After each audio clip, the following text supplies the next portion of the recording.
में अनेकानेक स्थान से आए हुए सभी श्रद्धालु भक्तगण, धर्मानुरागी सज्जनों, श्रद्धामयी माताओं, श्री कैलाश किशोर सारस्वत जी ने अपने पूर्वजों के निमित्त इस कथा का आयोजन किया। वंश में उत्पन्न व्यक्ति का यही कर्तव्य है कि वह ऐसे सत्कर्म करे जिससे उसके पितरों का भी उद्धार हो जाए। यही पुत्र का पुत्रत्व है। पुत्र किसे कहते हैं? शास्त्र कहता है कि जीवितो वाक्य करणात्, क्षयाहे भूरि भोजनात्, गयायाम पिंड दानाच्च त्रिभी पुत्रस्य पुत्रता। जब तक पिता जीवित हो तब तक पिता के वचन का पालन करें, उनकी आज्ञा का पालन करें, उनकी हर बात माने। और जब उनका शरीर छूट जाए, क्योंकि मृत्युलोक है, सबको जाना, जो पहले आया है वो पहले चला जाएगा। कभी कभी बाद में आने वाले भी पहले ही चले जाते हैं, इसमें कोई निश्चित सिद्धांत नहीं है, क्योंकि ये तो मृत्युलोक है। क्षण भंगुर जीवन की कलिका, कल रात को प्रात खिली न खिली, रटले हरिनाम हरि रसना, फिर अंत समय में हिली नहीं। ये जीवन की अनित्यता का जब तक हमें ज्ञान नहीं होगा तब तक भजन साधना उपासना में दृढ़ता नहीं आती। ये बहुत महत्वपूर्ण बात है कि जब तक जीवन की अनित्यता को हम ठीक ठीक नहीं समझेंगे तब तक भजन पूजन भी केवल औपचारिकता बनकर के जीवन में रहती है। सच्चाई है, कुछ पूजा कर लेते हैं, कुछ पाठ कर लेते हैं, अपने को लगता है कि हम कुछ अच्छा कर रहे हैं और जीवन की ये धारा बहती रहती है। वस्तुतः जीवन की अनित्यता का बार बार चिंतन होता रहे तो साधना, उपासना, भजन यह दृढ़ हो जाता है। तो पुत्र का कर्तव्य है कि वो पिता के न रहने पर उनकी तिथि को, उनकी क्षय तिथि को, क्षयाह को अधिक से अधिक लोगों को भोजन कराए, दान करे। और गयायाम पिंड दानाच्च, और गया में जाकर के पितरों के निमित्त पिंडदान करे। और गया में भी पिंडदान करने पर अगर उसका कल्याण नहीं होता है तो जो कथा है श्रीमद् भागवत के महात्म्य की कि धुंधकारी के लिए गया में श्राद्ध किया गोकर्ण जी ने, लेकिन उद्धार नहीं हुआ, तो सूर्य भगवान के कहने पर गोकर्ण जी ने भागवत की कथा सुनाई। तो इस बात को समझकर गया श्राद्धादि करने के बाद श्रीमद् भागवत की कथा का अनुष्ठान अपने पितरों के कल्याण के लिए करे। यही पुत्र का धर्म है, यही संतान का धर्म है। और ऐसा सुंदर अवसर, संक्रांति का पर्व, माघ का महीना, तीर्थराज प्रयाग में भागवत जी की कथा। अपने गांव में, देश में करो तो बड़ा प्रचार प्रसार और बड़ी तैयारी, लेकिन तीर्थ में तो तीर्थ की महत्ता है। यहाँ बहुत प्रचार प्रसार और बहुत बड़ी व्यवस्था न भी हो, फिर भी अगर तीर्थ में अनुष्ठान होता है तो वह अनुष्ठान कई गुना फल देने वाला होता है। ये तीर्थ की महिमा है। भगवान श्री नारायण मथुरा मंडल में वसुदेव जी के पुत्र बनकर के प्रकट हुए। एष नारायण श्रीमान क्षीरार्णव निकेतन, नागपर्यंकमुत्सृज्य ह्यागतो मथुरां पुरीम्। एष नारायण श्रीमान, जो भगवान नारायण श्रीमान है। श्रीमान माने श्री के पति हैं, श्रियः पति हैं, वे भगवान। नागपर्यंकमुत्सृज्य, अपने नागपर्यंक को, अपनी शेष की शैया को छोड़कर यागतो मथुरामपुरी, मथुरापुरी में कृष्ण के रूप में आए। सैया को छोड़ करके आए। पराशर महर्षि ने यह नहीं कहा कि वैकुंठ छोड़ करके आए, ये नहीं कहा कि अपने वैकुंठ के महामणि मंडप को छोड़ करके आए।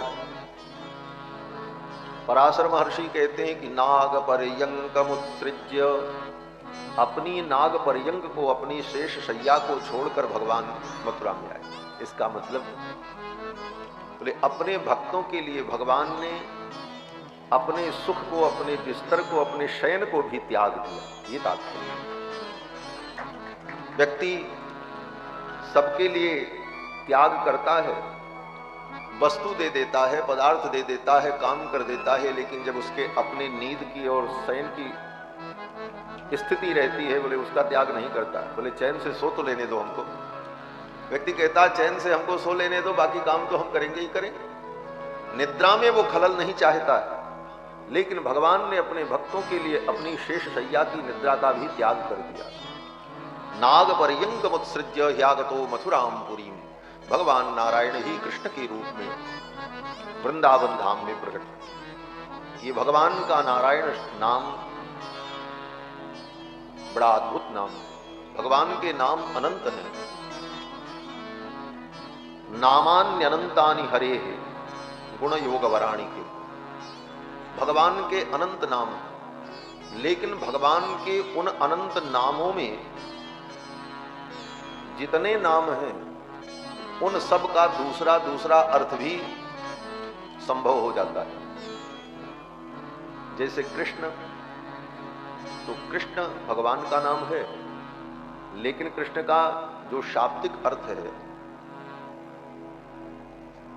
कर्षतीति कृष्ण, जो खींच ले, कर्षण कर ले, उसको कृष्ण कहते हैं, कर्षतीति कृष्ण। तो यह व्युत्पत्ति लभ्य अर्थ अन्य के पक्ष में भी हो सकता है। इसी प्रकार जितने नाम हैं, वसुदेव के पुत्र वासुदेव, तो वासुदेव भगवान कृष्ण भी हैं और वासुदेव बलराम जी भी हैं, क्योंकि वसुदेव के पुत्र। भगवान का राम नाम, बोले राम का मतलब जो सबको आनंद प्रदान करे उसको कहते हैं राम।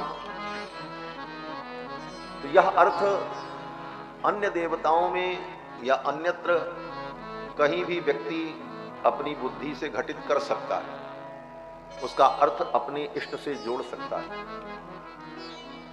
परंतु नारायण शब्द एक ऐसा भगवान का नाम है जिसका अर्थ केवल लक्ष्मीपति नारायण ही होता है, दूसरा अर्थ। इसीलिए हमारे आचार्य कहते हैं कि नारायणत्वयि न मृष्यति वैदिकः कः। कौन ऐसा वेद का विद्वान होगा, शास्त्रज्ञ होगा, जो नारायण शब्द सुनने मात्र से आपके अर्थ को ग्रहण न करे। क्योंकि नारायण शब्द पर एक बड़े अच्छे विद्वान हुए, उन्होंने विचार किया कि हमारे इष्ट भगवान रुद्र हैं, तो विष्णु सहस्त्र नाम के एक एक नामों का अर्थ भगवान रुद्र के पक्ष में सिद्ध कर दिया व्याकरण व्युत्पत्ति के बल पर, और सिद्ध हो जाता है। लेकिन जब नारायण नाम आया विष्णु सहस्त्र नाम में, तो वहां कोई भी व्याकरण, कोई भी नियम लागू नहीं हुआ। वहीं आकर के उनकी कलम रुक गई।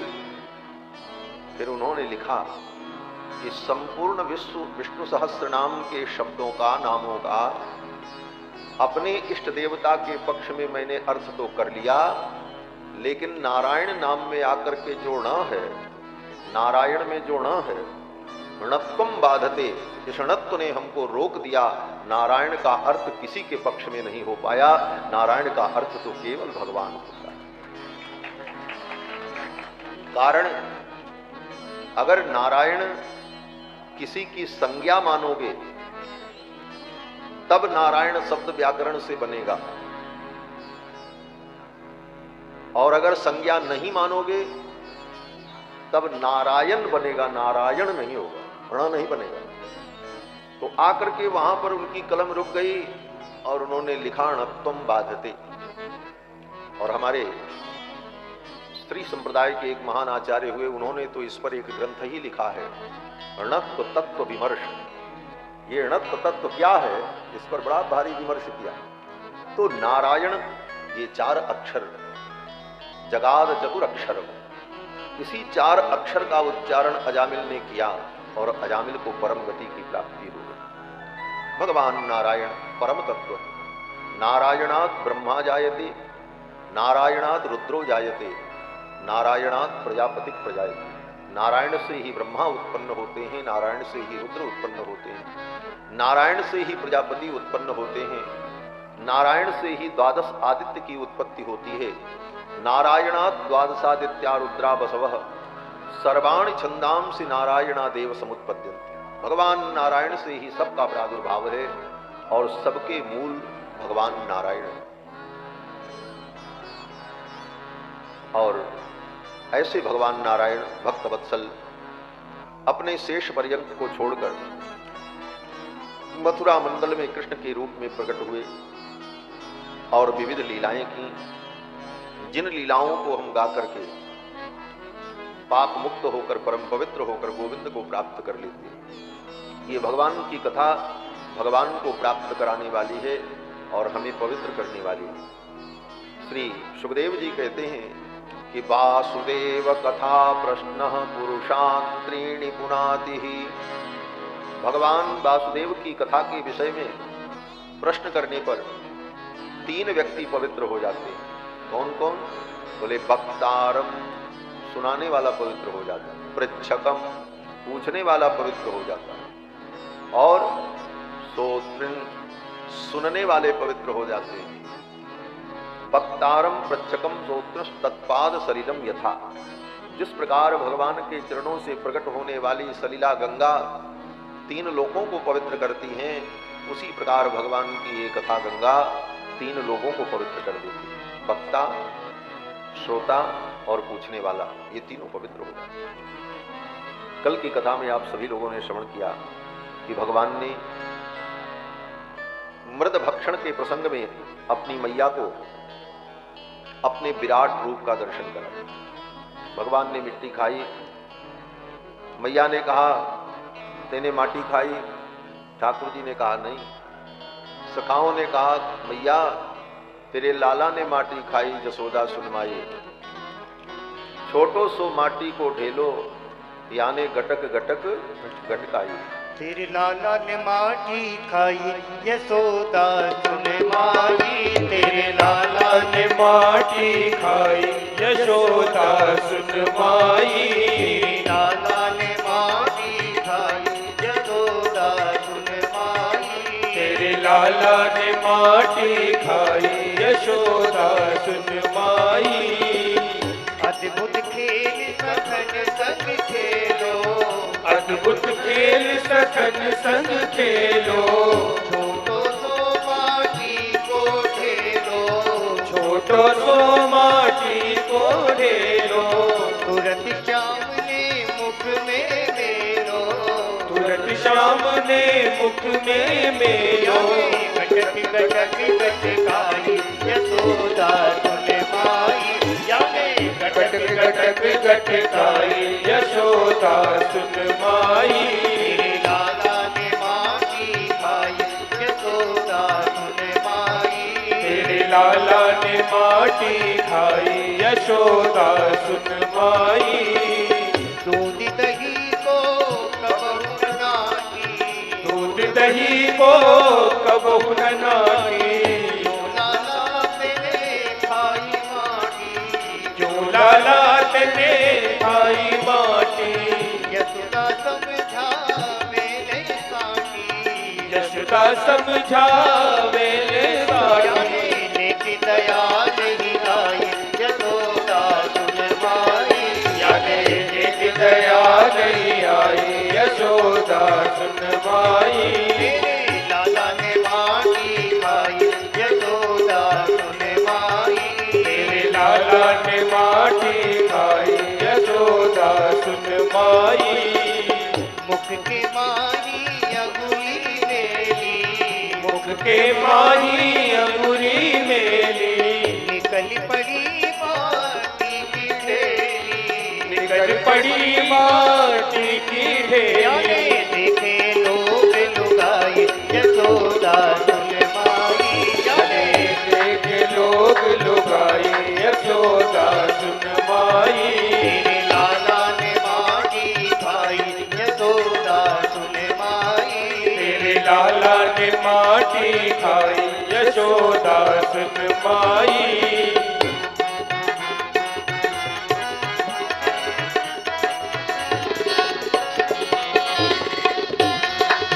जय हो।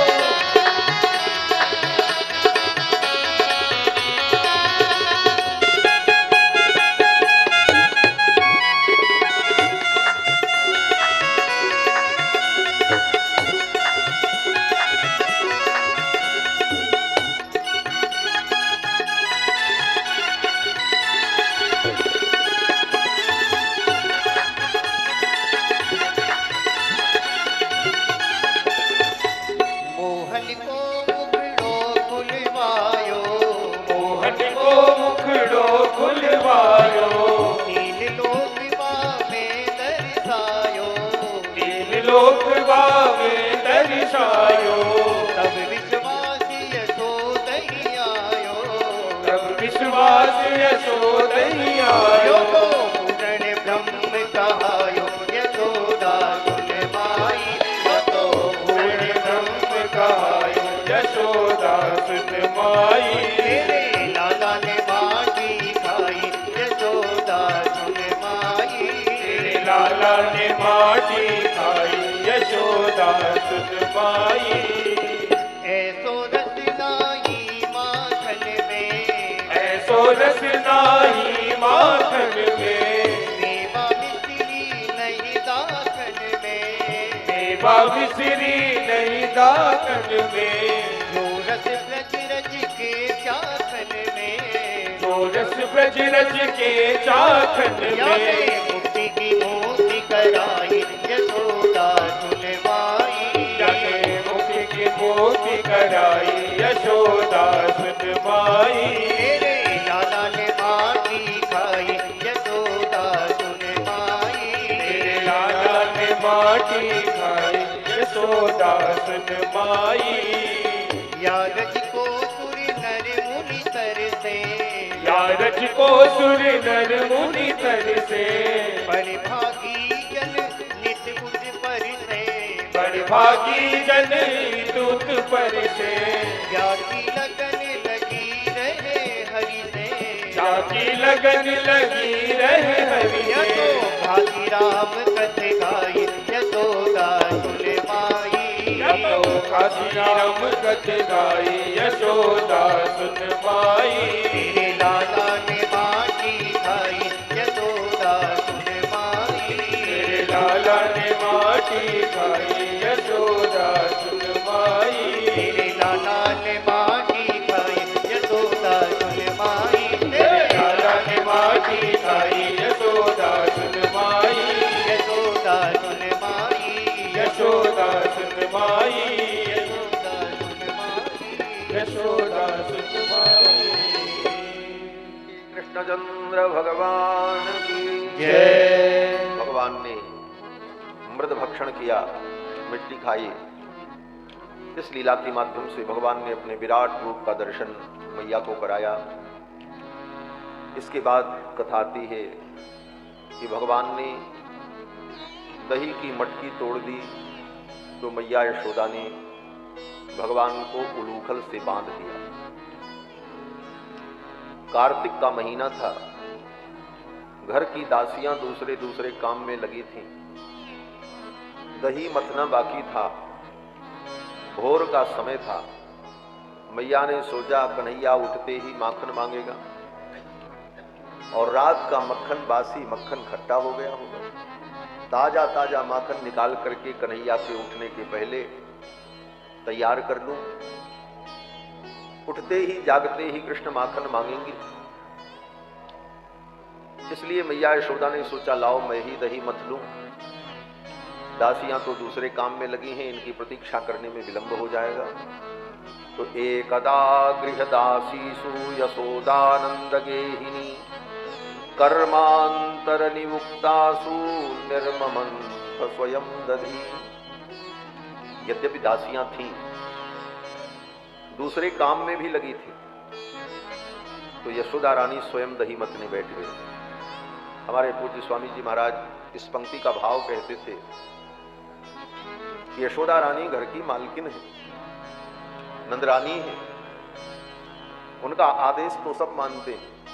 वो किसी दासी से कह देती वो काम छोड़ो, दही मथना जरूरी है, पहले दही मत लो, तो दासी उस महत्वपूर्ण काम को छोड़कर दधि मंथन करने में लग जाती। यशोदा रानी को दधि मंथन न करना पड़ता, लेकिन अपने कृष्ण के लिए दही मथना है और माखन निकालना है, इस कार्य में यशोदा रानी स्वयं प्रवृत्त होती। यह उनकी स्वाभाविक स्वयं की प्रवृत्ति है, और इसका संकेत यही है कि भगवान की सेवा में स्वयं प्रवृत्त होना चाहिए।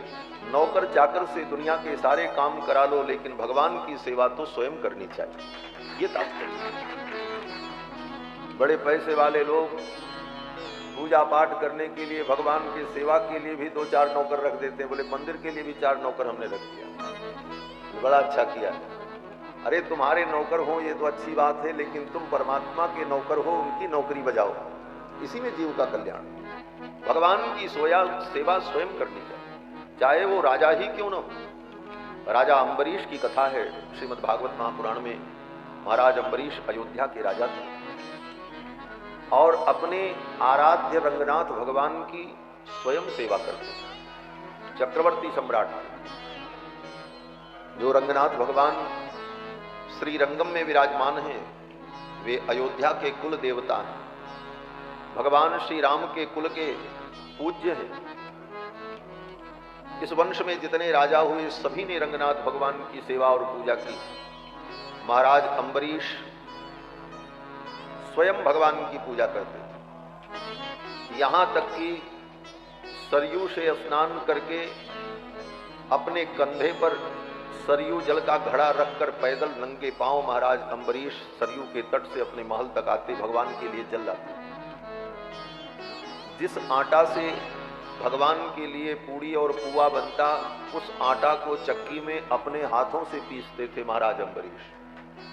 उनके खाने के लिए 56 भोग तैयार करने के लिए सेवक थे, परंतु भगवान की सेवा के लिए स्वयं चक्की चला करके आटा पीसते, बर्तन मांजते।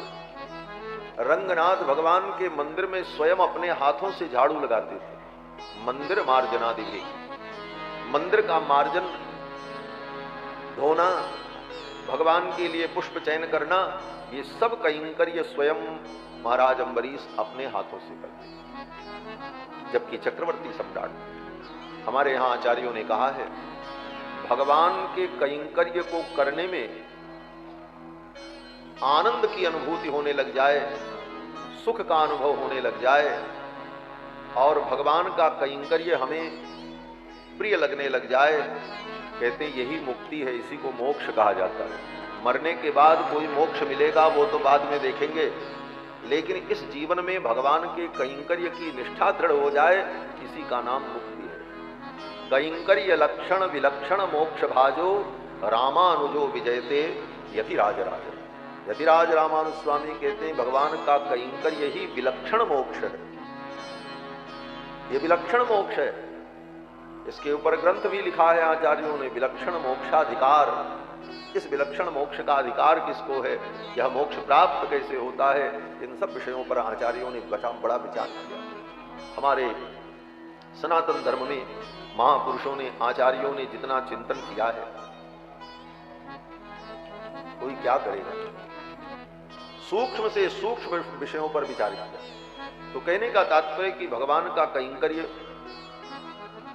अपने को प्रिय लगे और भगवान के कैंकर्य में स्वयं प्रवृत्त होना चाहिए। इसलिए यशोदा रानी स्वयं दही मथने के लिए बैठे। निर्ममंथ स्वयं दधी।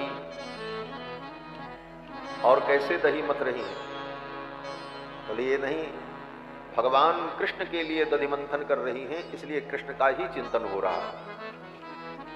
काम हम भगवान के लिए करें और सोचें दूसरे के विषय में, अभी वो काम करना बाकी, अभी ऐसा है, अभी वहां भी जाना है, वो आने वाले हैं। दुनिया के प्रपंच की बात मस्तिष्क में घूमती रहे और आप भगवान की काम सेवा करो, भगवान के काम में लगे रहो, बोले वह भी कैंकर्य उत्तम नहीं। भगवान के कैंकर्य में भगवान का ही स्मरण हो।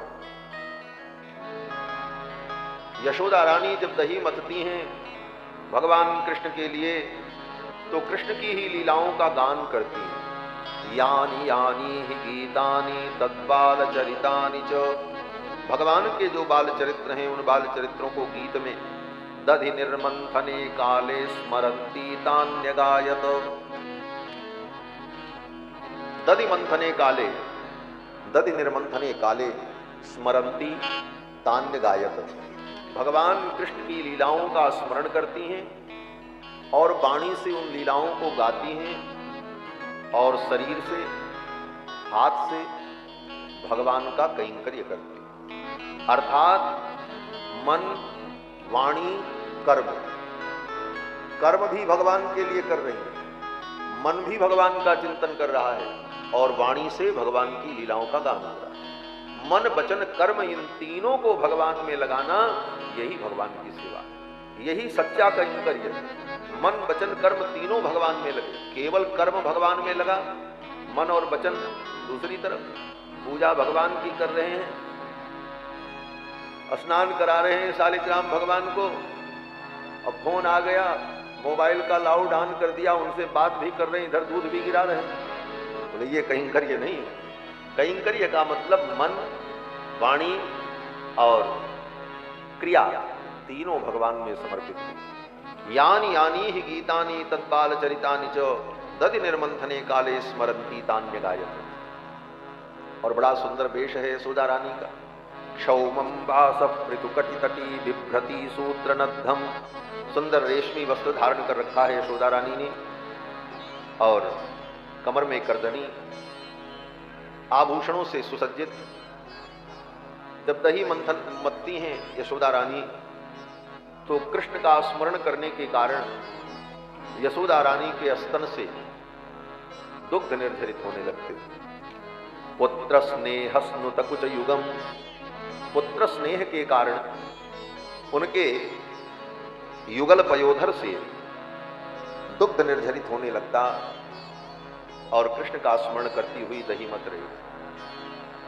इसका परिणाम बोले कृष्ण की नींद खुल गई। भगवान कृष्ण अपनी शैया छोड़ करके मैया के पास दौड़ते हुए आ गए।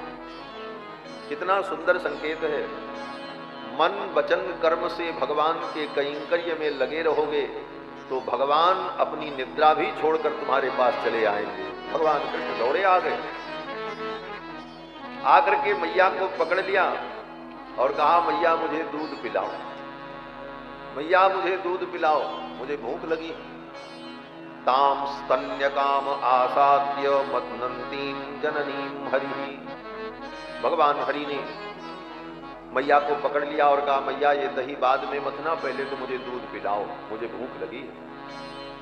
मैया ने कहा बस थोड़ा माखन निकल जाए फिर मैं दूध पिलाऊं। भगवान ने कहा नहीं मैया दही बाद में मथना, पहले तो मुझे दूध पिलाओ। गृहीत्वा दधिमंथानं निषेधत प्रीतिमावहन, मथानी को भगवान ने पकड़ लिया और भगवान ने कहा पहले मुझे दूध पिलाओ, ये दही बाद में मथना। भगवान ने हट किया, मैया ने दही मथना छोड़ दिया और कन्हैया को दूध पिलाने लगी। ये दधि मंथन और दही से नवनीत को मक्खन को निकालना यह भी कैंकर्य भगवान के लिए ही था, भगवान के लिए ही यशोदा रानी कर रही है। लेकिन जब भगवान प्रत्यक्ष आकर कहते नहीं मैया मुझे तो अभी दूध पीना है, अभी तो दूध पीने की इच्छा है, तो मैया ने दही मथना छोड़ दिया और कन्हैया को दूध पिलाने के लिए बैठ गई। भगवान को जब दूध पिलाने लगी उसी समय मैया को याद आया अरे भंडार घर में मैंने चूल्हे के ऊपर दूध रखा था गर्म होने के लिए, दूध तो जल गया होगा, भूल गई थी। कन्हैया को झट से गोद से नीचे उतार दिया और दौड़ती हुई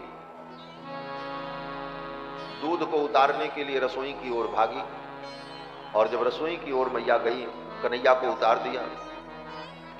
भगवान कृष्ण को रोष आ गया, क्योंकि कन्हैया का पेट अभी भरा नहीं, भगवान अभी तृप्त नहीं हुए और मैया ने गोद से उतार दिया। अतृप्तम उत्सृज्य जवेन साययाव उत्सित्यमाने पयसित्वधिश्रिते। भगवान कृष्ण तृप्त नहीं हुए थे, गोद से उतार दिया और दूध उतारने के लिए चले गए। भगवान को रोष आ गया। भगवान ने कहा, ये दूध दही,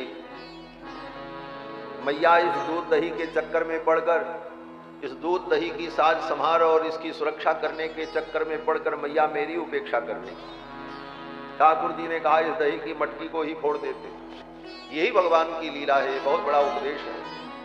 जिन वस्तुओं के कारण तुम भगवान से दूर होते हो, जिन वस्तुओं को चाहने के लिए, जिन वस्तुओं को पाने के लिए, रखने के लिए, बचाने के लिए भगवान से तुम दूर जाते हो, भगवान कहते हैं जो वस्तु मुझसे तुम्हें दूर ले जाएगी वो तुम्हारी वस्तु ही मैं नष्ट कर दूंगा, तुम्हारी उस वस्तु को ही मैं बिगाड़ दूंगा, तब तो मेरे पास आओगे। इसलिए अगर कोई चीज जीवन में छूटती है, टूटती है, इसका मतलब ठाकुर चाहते हैं तुम उधर मत जाओ, तुम इधर आ जाओ। दूध दही घी, जिन वस्तुओं के कारण मैया ने कन्हैया को गोद से उतार दिया और दूध दही के संरक्षण के लिए दौड़ पड़ी, भगवान ने कहा इन वस्तुओं के कारण मैया मुझे छोड़ करके जा रही है, तो इस दही को ही मैं, इस मटकी को ही तोड़ दूं। देखा सामने एक पत्थर था, पत्थर उठाया, मारा मटकी पर, धड़ाक से मटकी फूट गई, सारा दही बिखर गया। मैया दौड़ी, भक्नम विलोक्य स्वसुतस्य कर्म तत्। कृष्ण के इस कर्म को जान गई कन्हैया ने मटकी तोड़ दी। मैया को थोड़ा रोष आ गया। मैया ने कहा, कन्हैया बहुत चंचल हो गया है, आज मैं इसे बांधूंगी, और रस्सी लेकर के कन्हैया को बांधने लगी। और आज इसे दिन भर बांध करके रखूंगी। मैया रस्सी लेकर के बांधने चली, रस्सी छोटी पड़ गई। मैया ने सोचा रस्सी ही छोटी होगी, दूसरी रस्सी लेकर के उसमें जोड़ा, गांठ लगा करके बड़ा किया, फिर बांधने लगी, फिर रस्सी छोटी पड़ गई। तीसरी, चौथी, पांचवी, घर की जितनी रस्सी थी सब जोड़ डाला मैया यशोदा ने, लेकिन कृष्ण को बांध नहीं पाई। श्री सुखदेव जी महाराज कहते हैं कि एवं स्वगेह दामानी,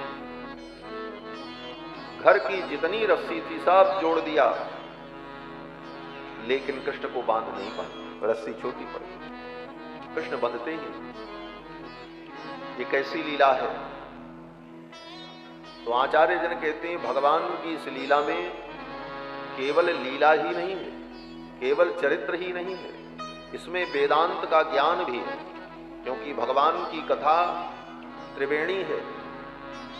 भगवान की कथा जो है ये त्रिवेणी है, इसमें भक्ति की गंगा और कर्म की जमुना और ज्ञान की सरस्वती तीनों मिल करके प्रवाहित होती है। इसीलिए भगवान की कथाओं में, भगवान के चरित्र में जो लीला है भगवान की वो तो है ही है, बीच बीच में कर्म का निरूपण, बीच बीच में तत्व का निरूपण, ज्ञान का निरूपण, यही सरस्वती है। राम भक्ति जहाँ सुरसरी धारा, सरसई ब्रह्म विचार प्रचारा, विद निषेधमय कलिमल हरणी, कर्म कथा रविनंदनी वर्ण। यही त्रिवेणी कथा की त्रिवेणी, यही सत्संग की त्रिवेणी है। और यह सत्संग की त्रिवेणी जिन संतों के बीच में प्रवाहित हो, उन संतों का समाज ही वो दिव्य तीर्थराज प्रयाग है। तीर्थराज समाज सुकर्मा, सब ही सुलभ सब दिन सब देशा, सेवत सादर समन कलेश। संत समाज रूपी तीर्थराज प्रयाग में भगवान की कथा त्रिवेणी में कर्म ज्ञान भक्ति की धारा प्रवाहित हो। तो ये कथा के साथ साथ इसमें तत्व ज्ञान भी। अब तत्व ज्ञान क्या है? बोले भगवान कृष्ण ब्रह्म हैं, केवल यशोदानंदन नहीं है कि एक गोपी के छोरे हैं कन्हैया, बस एक गोपी के बालक हैं, इतना ही मत समझो। ये ब्रह्म है। गोपियां कहती हैं न खरु गोपिकानंदनो भवान, अखिल देहि नाम अंतरात्म दृक् दिखन सार्थितो विश्वगुप्तये सखे उदयवान सात्वताम कुले। आप केवल नंद नंदन नहीं है, आप केवल यशोदानंद वर्धन नहीं है, आप तो अखिल देहिनाम अंतरात्म समस्त देहधारियों की आत्मा की भी आत्मा है। यो अंतर तो आत्मान यमयति यम आत्मान वेद यस्यात्मा शरीरम सच अंतर्याम्यमृतः, वो अंतर्यामी परमात्म तत्व आप हैं, ये गोपियां कहती हैं। तो यहां पर वेद व्यास जी वर्णन करते हैं कि यशोदा रानी भगवान कृष्ण को बांधना चाहती हैं। कृष्ण कौन है? बोले ब्रह्म है, और यशोदा बोले जीव है। और बांधना किससे चाहती हैं? बोले अपने साधन से, अपनी रस्सी से। और वो रस्सी छोटी पड़ गई, दूसरी तीसरी चौथी जोड़ा फिर भी छोटी पड़ गई, कृष्ण नहीं बंधे। इसका मतलब बोले कृष्ण ब्रह्म है, यशोदा जीव है। जीव अपने साधन से ब्रह्म को, परमात्मा को बांधना चाहता है। जीव के साधन क्या हैं? बोले जीव का साधन है कर्म, ज्ञान, भक्ति, उपासना, योग, तप, दान, तीर्थ। इन साधनों से जीव भगवान को बांधना चाहता है, पाना चाहता है। कहते देखो, जीव के ये सारे साधन, सब साधनों को तुम जोड़ डालो, जितने साधन तुम्हारे पास हो, लेकिन उस ब्रह्म को तुम अपने साधन से बांध नहीं पाओगे। तुम्हारे साधन फिर भी कम पड़ जाएंगे, रस्सी कम पड़ गई। क्यों? बोले कल की कथा में मैंने निवेदन किया था, भगवान किसी साधन से नहीं मिलते, भगवान तो स्वयं की कृपा से मिलते। भगवान साधन साध्य नहीं है, भगवान कृपा साध्य। यद्यपि साधन से साध्य जो है श्रेष्ठ माना जाता है, लेकिन साधन के द्वारा जिस साध्य को पाया जाता है उसमें साधन की महत्ता ज्यादा हो जाती है। साध्य प्राप्तव्य तो होता है, लेकिन साधन को विशेष महत्व देना पड़ता है। क्यों? बोले बिना साधन के वो मिलेगा नहीं। और भगवान भी अगर साधन से मिल जाए तो भगवान से ज्यादा तो साधन का महत्व हो जाए। इसीलिए कहा भगवान किसी साधन से नहीं मिलते, भगवान स्वयं साधन है और स्वयं साध्य है। वहां पर साधन साध्य का भेद नहीं होना चाहिए। तब यशोदा रानी ने देखा अब तो मैं नहीं बांध पाऊंगी, रस्सी छोटी पड़ गई। तदपि द्वयंगुलम न्यूनम संदधे नच्च गोपिका, 2 अंगुल रस्सी कम पड़ी, न 3 अंगुल कम पड़ी, न 1 अंगुल कम पड़ी, 2 अंगुल। ये 2 ही अंगुल कम क्यों हुई? तदपि द्वयंगुलम न्यूनम। तो कहते हैं 1 अंगुल की कमी जीव के तरफ से और 1 अंगुल की कमी भगवान की तरफ से। जीव के तरफ से कमी क्या है? बोले जीव के अंदर जब तक अपने साधन का अभिमान होगा, साधनाभिमान, कि मैं अपने इन साधनों से भगवान को पालूंगा, तब तक तुम बांध नहीं पाओगे। ये तुम्हारे अंदर 1 अंगुल की कमी रह जाएगी। साधनाभिमान नहीं होना चाहिए। इसीलिए हमारे यहाँ श्री वैष्णव सिद्धांत में सब कुछ करते हुए भी इन सारे कार्यों को भगवत प्राप्ति का साधन नहीं माना जाता है।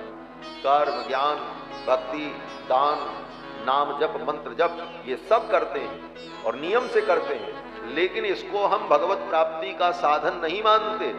यह कैंकर्य रूप में हम करते हैं। भगवान के दास हैं तो हमारा समय इन कर्मों में सार्थक हो, इसलिए हम इन कार्यों में समय व्यतीत करते हैं।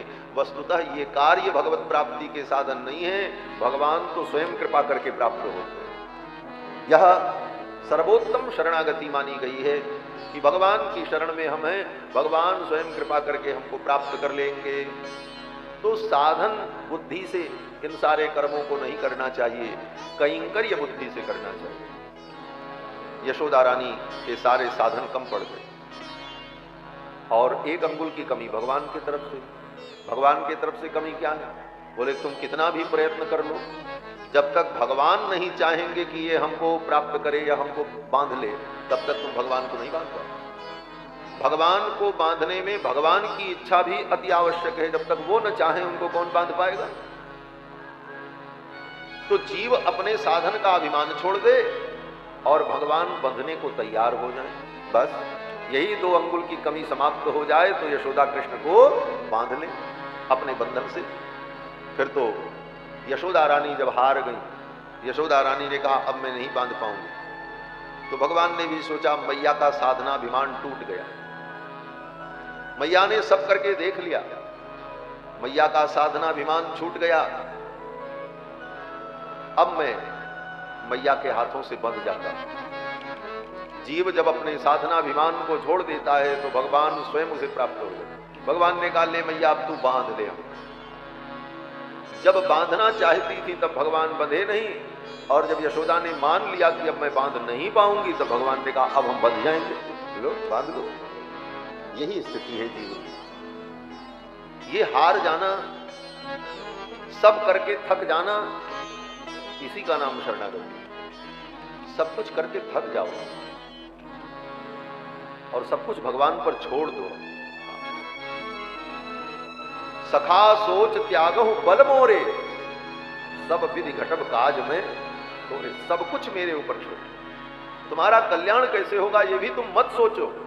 मां शुचः माम एकम शरणम व्रज। तुम अपने कल्याण के विषय में भी मत सोचो, सब कुछ मेरे ऊपर छोड़ दो, फिर देखो मैं क्या करता हूं। यही नहीं हो पाता, हमारी बुद्धि चतुराई में लगी रह जाती है। यशोदा रानी ने जब छोड़ दिया मैं बांध नहीं पाऊंगी तो भगवान बंध गए। दृष्ट्वा परिश्रमं कृष्ण कृपयासी स्वबंधनी। मां का परिश्रम देखकर स्वयं कृपा करके भगवान बंधन में आ गए। कृपयासी स्वबंधनी, स्वयं कृपा करके भगवान बंधन को स्वीकार कर लेते। मैया ने बांध दिया और बांध करके मैया ने भगवान को उलूखल में बांध दिया। बोले आज बंधे रहो, कुछ नहीं दूंगी खाने पीने। मटकी फोड़ दी। मैया तो घर का काम करने लगी। भगवान ने सोचा मैया ने मुझको बंधन में डाला, भक्त अगर मुझे बंधन में डालते हैं तो इसका कोई फल होना चाहिए। क्या फल होना चाहिए? भगवान ने सोचा मैया ने हमको बंधन में डाला है तो मैं बंधन में पड़कर कुछ भक्तों को बंधन से मुक्त कर दूं, तब मेरा बंधन स्वीकार करना सार्थक होगा। अगर हम बंधन में बंधे हैं तो किसी को बंधन से मुक्त तो करते हैं, तब इस बंधन की सार्थकता हो। और भगवान खेल रहे थे, तब तक सखा सब आ गए। सखाओं ने कहा कन्हैया खेलने चलो। भगवान ने कहा कैसे चले, मैया ने तो हमको बांध दिया है। सखाओं ने कहा हम खोल दें। मनसुखा ने, श्री दामा ने कहा हम खोल दें। ठाकुर जी ने कहा छूना नहीं, मैया ने बांधा है तो मैया ही खोलेगी। भक्त अपने प्रेम के बंधन में भगवान को बांध ले तो फिर भगवान उस बंधन को छुड़ा नहीं सकते। अहो चित्रम बंदे तत्प्रेम बंधनम। ये भक्त के प्रेम का बंधन इतना विचित्र बंधन है। यद बद्धम मुक्तिदम मुक्तम, जिस बंधन में सारी दुनिया को बंधन मुक्त करने वाले स्वयं बंध जाते हैं, उस प्रेम बंधन को हम प्रणाम करते हैं। भक्तों ने कहा अहो चित्रम बंदे तत्प्रेम बंधनम यद बद्धम मुक्तिदम मुक्तम प्रेमणा क्रीडा मृगी कृतम। भगवान ने कहा मैया ने बांधा है तो मैया ही खोलेगी। सखाओं ने कहा तो खेलने कैसे चलोगे? भगवान ने कहा ऐसे ही चलते। भगवान चल पड़े। उलूखल पीछे पीछे घड़ घड़ ढरकने लगा। नंद बाबा के द्वार पर अर्जुन के जुड़ुआ वृक्ष थे। दोनों वृक्ष के बीच से भगवान पार हो गए। उलूखल आड़ा होकर के अटक गया। अब उलूखल निकले नहीं। सखाओं ने कहा चलो। कन्हैया ने कहा कैसे चले, उलूखल तो अटक गया। सखाओं ने कहा जोर से खींचो। भगवान ने जोर से खींचा, उलूखल नहीं निकला। चाहते तो उल्टा लौट आते, इधर से निकल जाते, लेकिन अब उलूखल फंस गया तो एक नया खेल शुरू हो गया। बच्चों का खेल ऐसे ही होता है, कोई सोच समझ के थोड़ी होता। मजा आने लग जाए तो खेल हो गया। उसी में आनंद आने लगा बच्चों को, बालकों को। बोले ये तो बढ़िया खेल है, चलो खींचो और जोर लगाओ। ठाकुर जी ने जोर लगा करके खींचा। तब तक मनसुखा ने कहा अरे कन्हैया, मैया का दूध पिए हो तो पूरी शक्ति लगा के खींचो। कन्हैया ने कहा सारेदारी के, मैया के दूध का तू नाम लेता है तो देख मेरी मैया के दूध में कितनी शक्ति है। ठाकुर जी ने जोर से खींचा तो दोनों वृक्ष उखड़ करके गिर पड़े। दोनों वृक्ष जड़ से उखड़ गए और दोनों वृक्षों से दो दिव्य देवता प्रकट हुए और भगवान की परिक्रमा की और आकाश में चले। ये कौन थे? बोले पुरा नारद सापेन वृक्षताम प्रापितौ मदात् नलकूबर मणिग्रीवा वितिख्यातौ श्रियान्वितौ। कुबेर के पुत्र नलकूबर और मणिग्रीव नारद जी के शाप से वृक्ष योनि को प्राप्त हो गए थे। आज भगवान ने इनका उद्धार कर दिया, वृक्ष योनि से इन्हें मुक्ति प्रदान कर दी। भगवान ने स्वयं बंधन में पड़कर इन दोनों भक्तों को, कुबेर के पुत्रों को बंधन मुक्त कर दिया। भगवान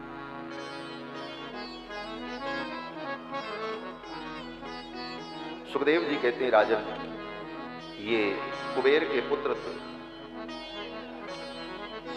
मदिरा पीकर उन्मत्त होकर मंदाकिनी में, कैलाश के उपवन में मंदाकिनी नदी में जल क्रीड़ा कर रहे थे और साथ में अप्सराएं वारुणीम मदिराम पीत्वा मदा घूर्णित लोचन, वारुणी मदिरा को पीकर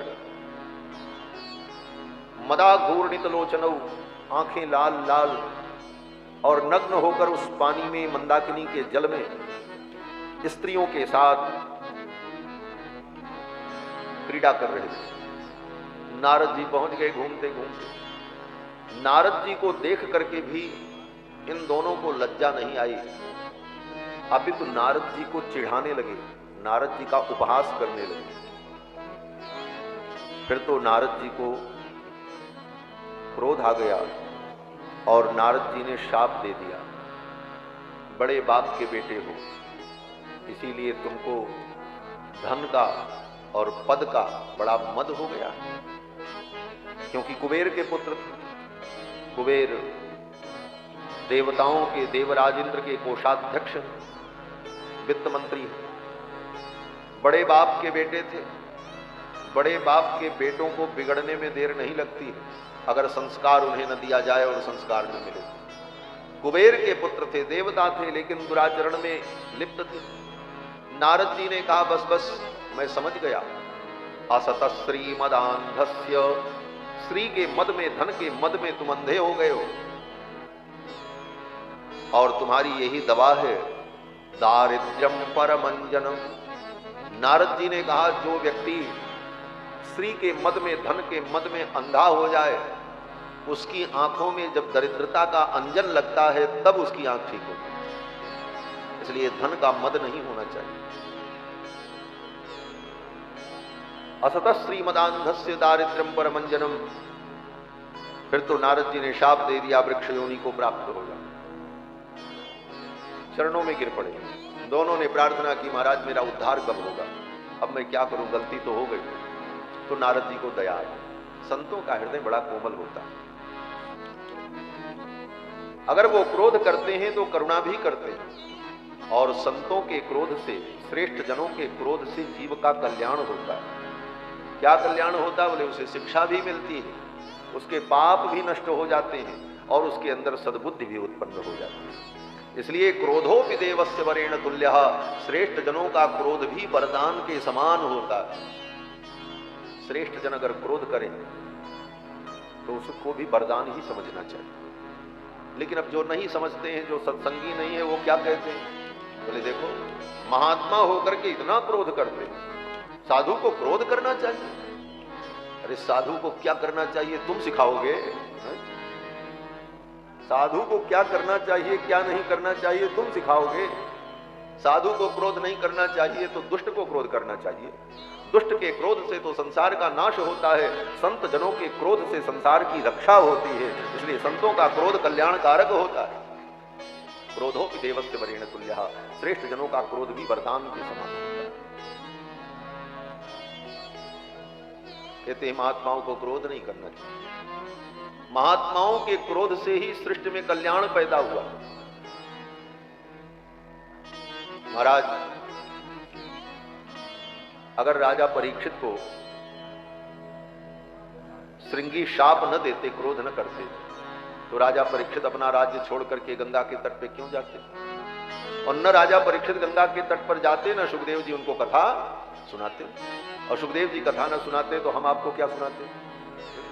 चलिए बताओ। तो इस कथा में भी क्रोध तो कहीं ना कहीं कारण बनता है। अच्छा छोड़ो, दूसरी बात, भगवान के पार्षद जय विजय ने सनकादिकों को वैकुंठ में जाने से रोक दिया। सनकादिकों ने शाप दे दिया, बोले जाओ 3 जन्म राक्षस हो जाओ। द्वारपाल हरि के प्रिय दो, जय और विजय जान सबको, विप्र शाप ते दोनों भाई, तामस असुर देह तिन पाई। 3 जन्म राक्षस होने का शाप दिया। तो पहले जन्म में हिरण्याक्ष हिरण्यकश्यपु बने, तो उन दोनों के उद्धार के लिए वराह अवतार, नरसिंहावतार हुआ। फिर वही रावण कुंभकर्ण बने तो उनके उद्धार के लिए राम जी का अवतार हुआ। फिर वही जब शिशुपाल और दंतवक्र बने तो भगवान का कृष्ण के रूप में अवतार हुआ। अगर सनकादिक साथ न देते जय विजय को तो न वामना अवतार होता, न नरसिंहा अवतार होता, न रामा अवतार होता और न कृष्णा अवतार होता। तो जब न कृष्णा अवतार होता, न रामा अवतार होता, तो न रामायण हम लोगों को सुनने को मिलती, न भागवत सुनने को मिलती। ये भागवत सुनने को क्यों मिल रही है? क्योंकि एक महात्मा ने शाप दिया, उस शाप से जगत का इतना बड़ा कल्याण हुआ। क्रोधोपि देवस्य वरेण्य तुल्यः, श्रेष्ठ जनों का क्रोध भी कितना कल्याणकारक होता है, लेकिन पहले पता नहीं चलता। बाद में व्यक्ति को लगता है कि इसका कितना महत्व है। गौतम महर्षि ने शाप दे दिया इंद्र को, जाओ तुम्हारे शरीर में 1000 छिद्र हो जाए। इंद्र को बड़ा दुख लगा, चरणों में गिर करके क्षमा मांगा। तो महर्षि गौतम ने कहा जाओ अनुग्रह करते हैं, जब राम जी का विवाह होगा, राम जी का विवाह देखोगे तो तुम्हारे शरीर के ये जो छिद्र हैं 1000, ये सब नेत्र बन जाएंगे और 1000 नेत्रों से राम जी के विवाह का तुम दर्शन करोगे। राम जी का जब विवाह हो रहा था मिथिला में, सब देवता देख रहे थे, दर्शन कर रहे थे राम जी के मंगलमय विवाह महोत्सव। ब्रह्मा जी बड़े मगन सिर हिला रहे थे ऐसे ऐसे।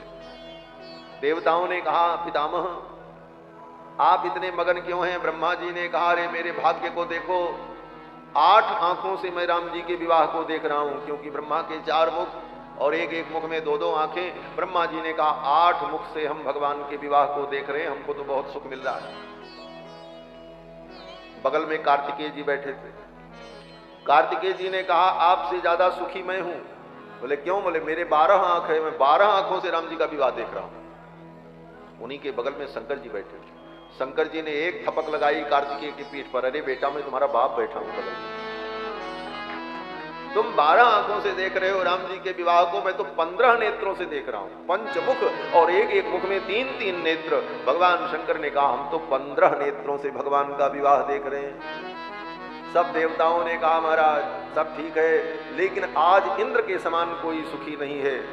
देव सकल सुरपति सिहाई, आज पुरंदर सम को नाही। आज इंद्र के समान कोई सुखी नहीं है। क्यों? बोले 1000 नेत्र से इंद्र राम जी के विवाह को देखे। इंद्र से लोगों ने पूछा, देवताओं ने, कैसा अनुभव हो रहा है तुमको? तो इंद्र ने क्या कहा? इंद्र ने कहा कि महर्षि गौतम ने जो शाप दिया बहुत अच्छा किया। राम ही चितई सुरेश सुजाना, गौतम शाप परम हित माना। इंद्र को लगा महर्षि गौतम ने शाप दिया बहुत अच्छा किया, लेकिन बाद में समझ गया। अहिल्या को भी शाप दिया, जा तो शिला हो जा। लेकिन जब राम जी का दर्शन हुआ तब अहिल्या को लगा कि महाराज ने शाप दिया था, महर्षि ने बड़ा अच्छा किया था, अगर वो शाप न देते तो आज राम जी हमको कहां मिलते। मुनि शाप जो दीना, अतिभल कीन्हा, परम अनुग्रह मैं। तो महात्माओं का क्रोध भी कल्याणकारक होता है। नारद जी ने अनुग्रह कर दिया, जाओ वृक्ष तो बनोगे लेकिन वृंदावन में भगवान की दिव्य लीलाओं का दर्शन होगा और भगवान के द्वारा तुम्हारा उद्धार होगा। तो नलकूबर मणिग्रीव का भगवान ने उद्धार किया। इसके बाद कथा आती है, इस घटना के बाद नंदादि गोपों ने विचार किया कि अब गोकुल में रहना ठीक नहीं है, यहाँ रोज उपद्रव हो रहा है। पूतना आई, सकटासुर आया, तृणावर्त आया। आज बिना आंधी बवंडर के ही वृक्ष गिर पड़े, न कोई आंधी न तूफान, दोनों वृक्ष उखड़ करके गिर पड़े। नंदादि गोपों ने निर्णय किया अब हम लोग कहीं अन्यत्र चल करके रहे, और सर्वसम्मति से निर्णय हुआ कि जमुना के तट पर जो वृंदावन है बहुत रमणीय है, हम लोग वहीं चल करके अपना घर बना लें। वनम वृंदावनम नाम पशव्यम नवकाननम, गोप गोपी गवाम सेव्यम पुण्यात्रितृणवीरुधम। गिरि गोवर्धन के सन्निकट जमुना के तट पर पावन पुलिन वृंदावन में ही हम लोग निवास करें। और फिर सभी गोपों ने वृंदावन में आकर के अपना अपना निवास बना लिया और वृंदावन में रहे। अब भगवान की वृंदावन लीला प्रारंभ हो, गोकुल लीला, उसके बाद वृंदावन लीला। वृंदावन लीला में भगवान वत्सपाल बने। मैया ने, बाबा ने कन्हैया को बछड़ा चराने की सेवा दी। बोले कन्हैया आप कुछ करो, अब तुम बड़े हो गए, अब बड़े हो गए, कुछ करो। बोले क्या करें? मैया ने कहा, बाबा ने कहा, ये हमारा धंधा है, गाय पालना, दूध दोहना हम गोपों का धर्म है, अब इसको तुम सीखो। तो कन्हैया को वत्सपाल बनाया। बोले बछड़ों को पहले चराने का अभ्यास करो, छोटे छोटे बछड़ों को, फिर गाय चराना। भगवान वत्सपाल बने और जब बछड़ों को चराने जाते तो मैया कहती बेटा दूर मत जाना, यहीं आसपास के वन प्रांत में बछड़ों को चराना। मैया सोचती कन्हैया दूर चले जाएंगे, कहीं रास्ता भटक गए, भूल गए तो घर कैसे लौट करके आएंगे, इसलिए मैया कहती कि यहीं पर पास में ही बछड़ों को चराओ। कन्हैया ने कहा दूर क्यों न जाएं? तो मैया ने कहा देख लाला एक बात बताऊं? बोले क्या? मैया ने कहा लाला हमने सुना है कि वृंदावन में हाउ आया हुआ है। कन्हैया ने कहा ये हाउ क्या होता है?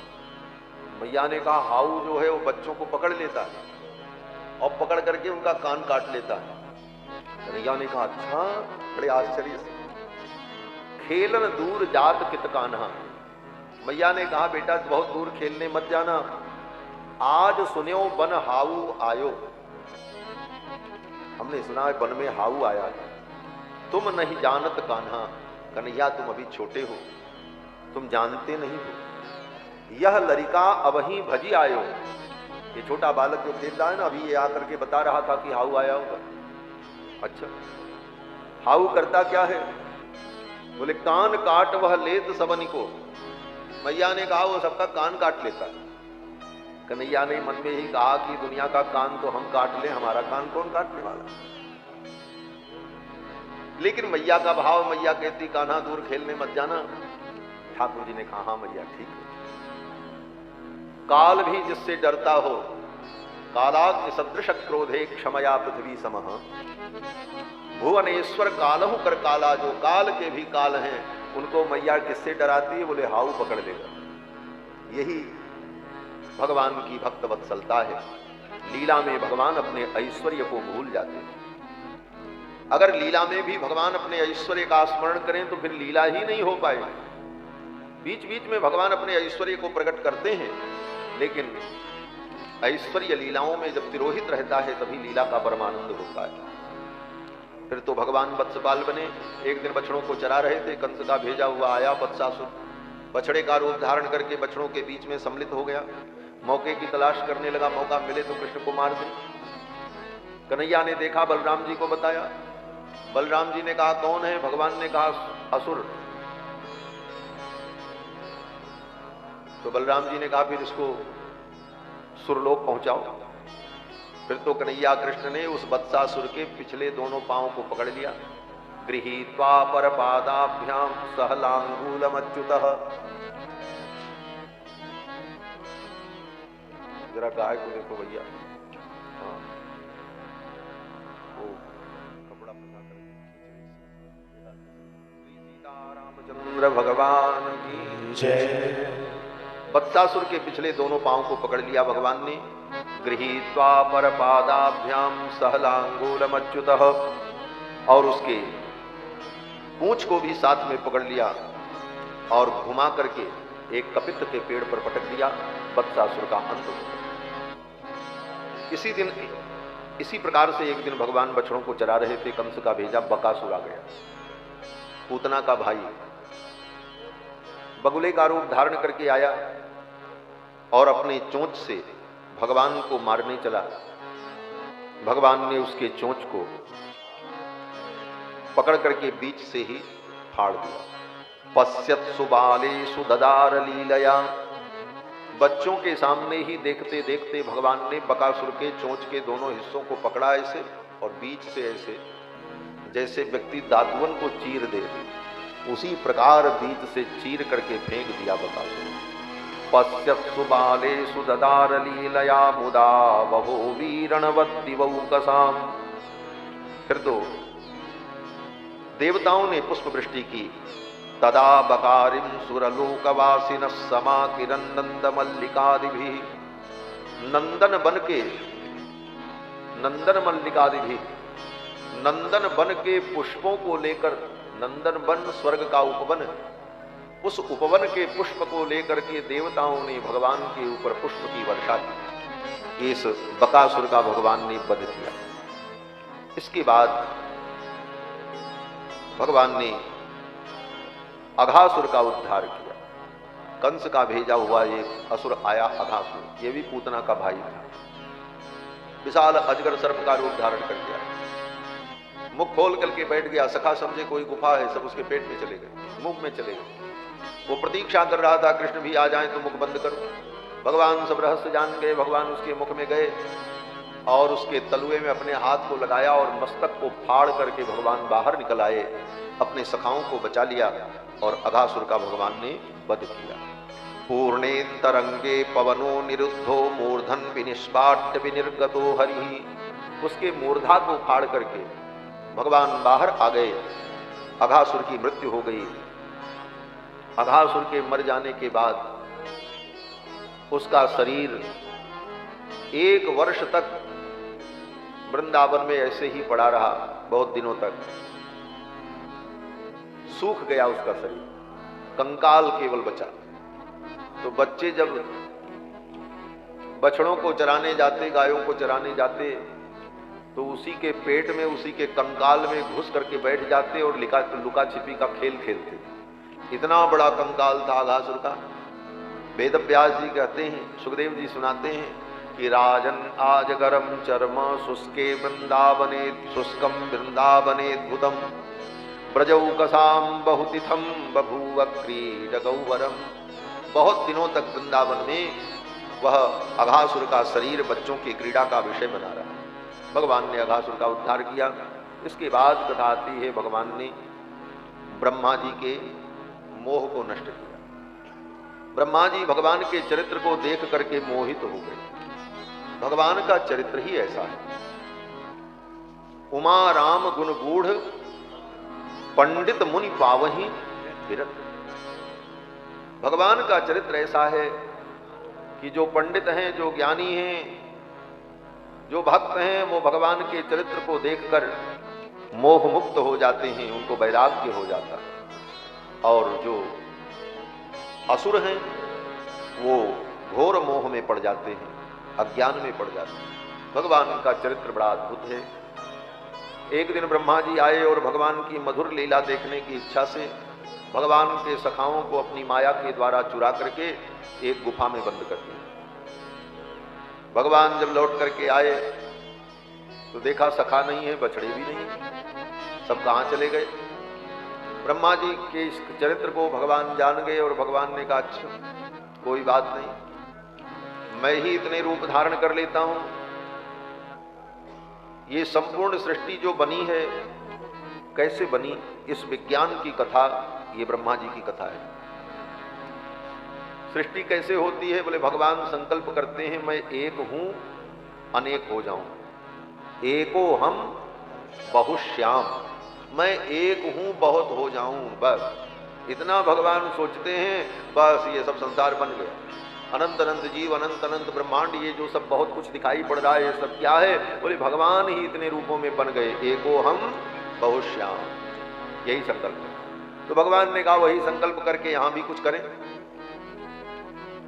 और भगवान ने क्या किया, बोले संकल्प किया एको हम बहुश्याम, मैं एक हूं अनेक हो जाऊं। जितने बछड़े थे उतने रूप भगवान ने धारण कर लिए। बछड़े भी भगवान, सखा भी भगवान, उन बछड़ों के गले की डोरी घंटी भगवान, उन सखाओं के कपड़े भगवान, उनकी लाठी भगवान, उनके सिक्के भगवान, उनके श्रृंग भगवान। यावत वत्सप वत्सकाल्पक बपुर यावत करांघ्रादिकम यावद यष्ट विषाण वेणुदलशिक यावत विभूषांबरम यावत शीलगुणा विधाकृत वयो यावत विहारादिकम सर्वम विष्णुमयम गिरोंगवदजः सर्वस्वरूपो बभो। भगवान सर्वरूप हो गए। ये सर्वरूप लीला, ये लीला क्यों की भगवान ने? वेद व्यास जी कहते हैं, श्रुति में वेद में एक मंत्र आया, सर्वम विष्णुमयम जगत, ये सारा संसार विष्णुमय है। तो ये बात सुनी तो जाती है, कही भी जाती है, लेकिन इसको समझे कैसे कि सारा संसार विष्णुमय है। तो भगवान ने अपने लीला में करके दिखा दिया, देखो मैं ही बछड़ा हूं, मैं ही सखा हूं, मैं सखाओं का कपड़ा भी मैं ही हूं, उनकी लाठी भी मैं हूं, उनकी वस्तुएं भी मैं हूं, उनके गले में जो माला है वो भी मैं हूं, उस माला में जो मणियां हैं वो भी मैं हूं, उस मणियों के मध्य में जो सूत्र पिरोया है वो भी मैं ही हूं। यही सर्वरूप लीला है, एको हम बहुश्याम। और 1 वर्ष तक भगवान इतने रूपों में रहे और ब्रज में किसी को पता नहीं चला। 1 वर्ष बाद ब्रह्मा जी आए, उन सखाओं को गुफा से निकाला। ब्रह्मा जी को बड़ा पश्चाताप हुआ, मैंने भगवान की लीला में विघ्न किया। ब्रह्मा जी ने आकर के भगवान की बड़ी लंबी चौड़ी स्तुति की और स्तुति करके ब्रह्मा जी चले गए। ब्रह्मा जी ने स्तुति की, नौमीट ते ब्रह्मपुषे तटिदंबराय गुंजावतंस परिपिच्छल सन्मुखाय इत्यादि। और स्तुति में ब्रह्मा जी ने कहा, हे प्रभु मेरे पाप को, अपराध को क्षमा कर दें, क्योंकि मेरा अपराध उसी प्रकार का है जैसे गर्भ का बालक। गर्भ में बालक जब रहता है तो अपना हाथ हिलाए, पैर हिलाए तो चोट किसको लगेगी? बोले मां को लगेगी। तो गर्भस्थ बालक के पाद प्रहार को, उसके चरण प्रहार को मां अपराध नहीं समझती है। उसी प्रकार आपके गर्भ में ही ये संपूर्ण सृष्टि है। अगर हमसे कुछ गलती होती है तो हम आपके उस गर्भस्थ बालक के समान हैं। उत्क्षेपणम गर्भगतस्य पादयोः किम कल्पते मातुरधोक्षजाकशे। हे प्रभु, क्या मां उस गर्भस्थ बालक के अपराध को अपराध मानती है? नहीं मानती। इसलिए हे भगवान, मैं तो आपके गर्भगत बालक के समान हूं। ये सब कह करके ब्रह्मा जी ने स्तुति की और ब्रह्मा जी भगवान की परिक्रमा करके विदा हो गए। इसके बाद कथा आती है कि भगवान ने जमुना जल में जो काली नाग था उसको शिक्षा दी और उसको रमणक द्वीप भेज दिया। कल लीला में आप सभी लोगों ने रात्रि में देखा हमारे ब्रज के ठाकुर ने कैसी लीला की।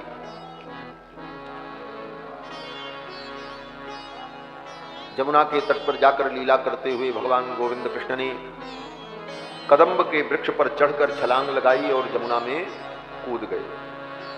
कृष्ण कदम्ब मदिरुह्य ततोति तुंग। उस कदम्ब वृक्ष पर चढ़कर भगवान ने जमुना में छलांग लगा दी और नीचे उस गर्त में पहुंचे जहां पर काली नाग था। नाग सो रहा था, नाग पत्नियां जग रही थी। नाग पत्नियों ने कहा, चला जा, मेरे पति की निद्रा भंग हो जाएगी तो तू जीवित नहीं बचेगा। भगवान ने कहा, मैं इसको जगाने ही आया हूं। नागपत्नियों ने कहा, जानता नहीं है, इनके 100 फण हैं और एक एक फण में भयंकर विष की ज्वाला है। भगवान श्याम सुंदर ने मुस्कुराते हुए कहा, 100 फण है, ये 100 फण वाला मेरा क्या करेगा? 1000 फण वाले सर्प का तो मैं बिस्तर बना करके सो जाता हूं। भुजग शयनम पद्मनाभम सुरेशम। 1000 फण वाले सर्प के बिस्तर पर सोता हूं तो मुझको नींद आती है बढ़िया चैन की। ये 100 फण वाला हमारा क्या कर सकता? भगवान ने काली नाग की पूंछ पर एक लात मारी, महाराज फनफना करके दौड़ा, लपेट लिया भगवान श्याम सुंदर को अपने भोग में। सर्प को भोगी कहते हैं। अपने नाग भोग में, नाग भोग का मतलब होता है नाग जब ऐसे ऐसे घूम करके एक जगह बैठता है उसी को नाग भोग कहते हैं। तो भगवान का जो आसन है वह भी इसी प्रकार का रहता है। नाग भोगे निधाय पश्चात बाहुद्वयेन प्रतिभट समने धारयन शंख चक्रे। तो काली नाग भी नाग प्रजाति का था। लिपट गया, भगवान को लपेट लिया कस करके अपने भोग में और धीरे धीरे कसने लगा। नाग, काली नाग जो है वो भोगी है और कृष्ण योगी है। योगी और भोगी की लड़ाई होगी तो कौन बचेगा, कौन जीतेगा? बोले भोगी ही हारेगा, योगी तो हारने वाला नहीं। फिर तो, और वैसे भी योगी हारने वाले नहीं, चिंता मत करो। भोगियों, योगी के सामने भोगी कहां टिकेंगे? यत्र योगेश्वर कृष्णो यत्र पार्थो धनुर्धर। तो काली नाग ने लपेटा भगवान को, फिर तो भगवान ने कस करके अपने शरीर को बढ़ाया, उसकी हड्डियां मुरकने लगी और तुरंत उसने छोड़ दिया। फन उठा करके काटने चला भगवान, उसके फन पर कूद गए। भगवान के चरण प्रहार से उसके फन के अंदर जो मणि थी वो फूट गई, टूट गई। मुख से रक्त की धारा निकलने लगी। रक्तम मुखैरुरभमन नृपभग्न गात्रः। एक एक फण उसके रक्त रंजित हो गए और मुख से खून की धारा निकलने लगी। जिस फण को वो उठाता भगवान उसी फण पर कूद जाता। काली नाग के फण के उठाने का क्रम, भगवान के कूदने का क्रम, उसमें जो गति थी वो गति लयबद्ध तालबद्ध थी। उसी समय आकाश में देवता प्रकट हो गए, गंधर्व प्रकट हो गए। गंधर्व लोग वाद्य बजाने लगे और मृदंग की थाप पर भगवान गोविंद कृष्ण काली नाग के फण पर नृत्य करने लगे। ऐसा अद्भुत नृत्य भगवान ने किया काली नाग के फण पर, तांडव नृत्य। तच्चित्र तांडव विरुग्न फणात पत्रो रक्तम मुखैरुरभमन नृपभग्न गात्रः। कल आपने लीला में देखा भगवान ने कैसा सुंदर तांडव नृत्य किया। तांडव गति मुंडन पर नाचत बनमाली, तांडव गति मुंडन पर नाचत बनमाली, तांडव गति मुंडन पर नाचत बनमाली, तांडव गति मुंडन पर नाचत बनमाली।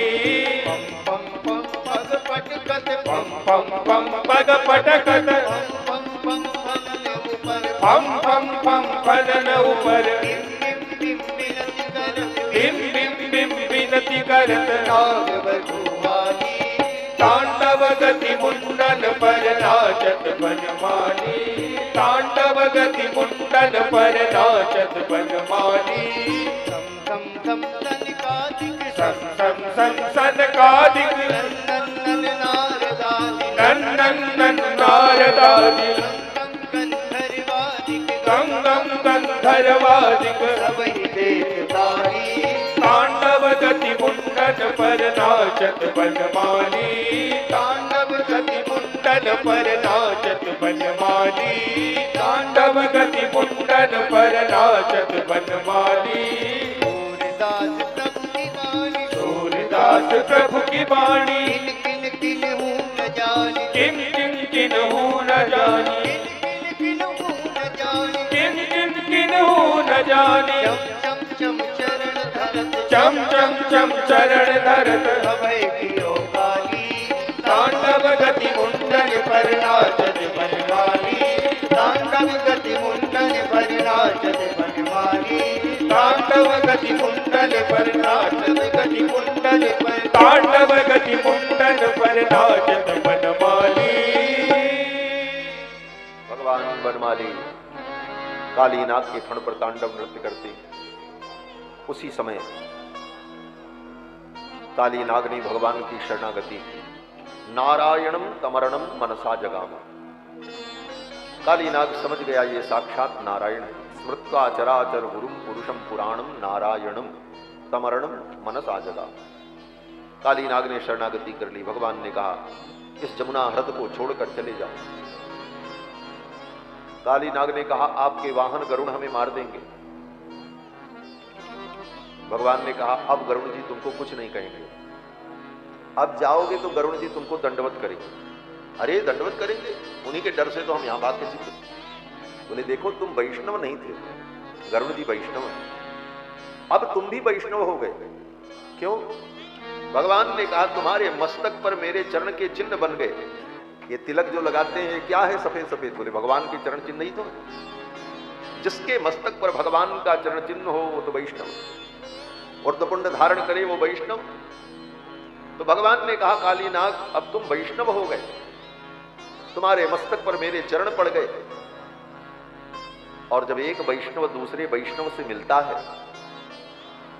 तो वैष्णव वैष्णवम दृष्ट्वा दंडवत प्रणमेत भुवि, यह सिद्धांत है। एक वैष्णव दूसरे वैष्णव से मिलते हैं तो दोनों एक दूसरे को साष्टांग करते हैं। उधर से वो दंडवत करता है, इधर से वो दंडवत करता है।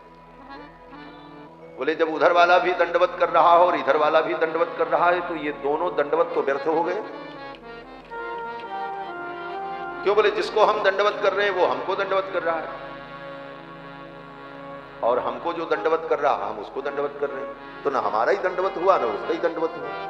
तो ये दोनों तरफ से दंड प्रणाम हुआ और वो व्यर्थ हो गया। तो कहते हैं व्यर्थ नहीं हुआ।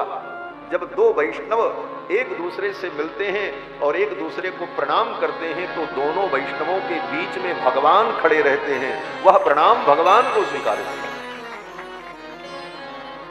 संहिताओं में यही वर्णन है कि दो वैष्णव जब एक दूसरे से मिलते हैं, प्रणाम अभिवादन करते हैं, तो दोनों के मध्य में भगवान रहते हैं और वह प्रणाम भगवान को प्राप्त हो जाता है। और सर्वदेव नमस्कारम केशवम प्रति गच्छति। सब कुछ तो भगवान ही सबके मूल है और इन सारी क्रियाओं का भजन पूजन उपासना निष्ठा सबका फल तो भगवान ही। तो भगवान ने कहा काली नाग अब तो गरुड़ तुमको कुछ नहीं कहेंगे, अब तो गरुड़ जी तुमको भी दंडवत करेंगे। काली नाग ने कहा ऐसा? बोले हाँ। फिर तो काली नाग अपने पूरे परिवार के सहित जमुना व्रत छोड़ करके चला गया, जा करके रमणक द्वीप में निवास किया। आगे कथा आती है, भगवान ने अग्निपान करके ब्रजवासियों की रक्षा की। एक दिन मुंजारण्य में आग लग गई। भगवान ने उस दावाग्नि को पान किया। सखाओं से कहा आंखें बंद करो, सखाओं ने आंख बंद कर ली। भगवान ने मुख खोला और सारी अग्नि पी गई। अग्नि शांत हो गई। भगवान ने अग्नि को पी लिया, अपने मुख में ग्रहण कर लिया। अर्थात वेदों में जो मंत्र आया मुखात अग्निर अजायत, भगवान के मुख से अग्नि उत्पन्न हुई।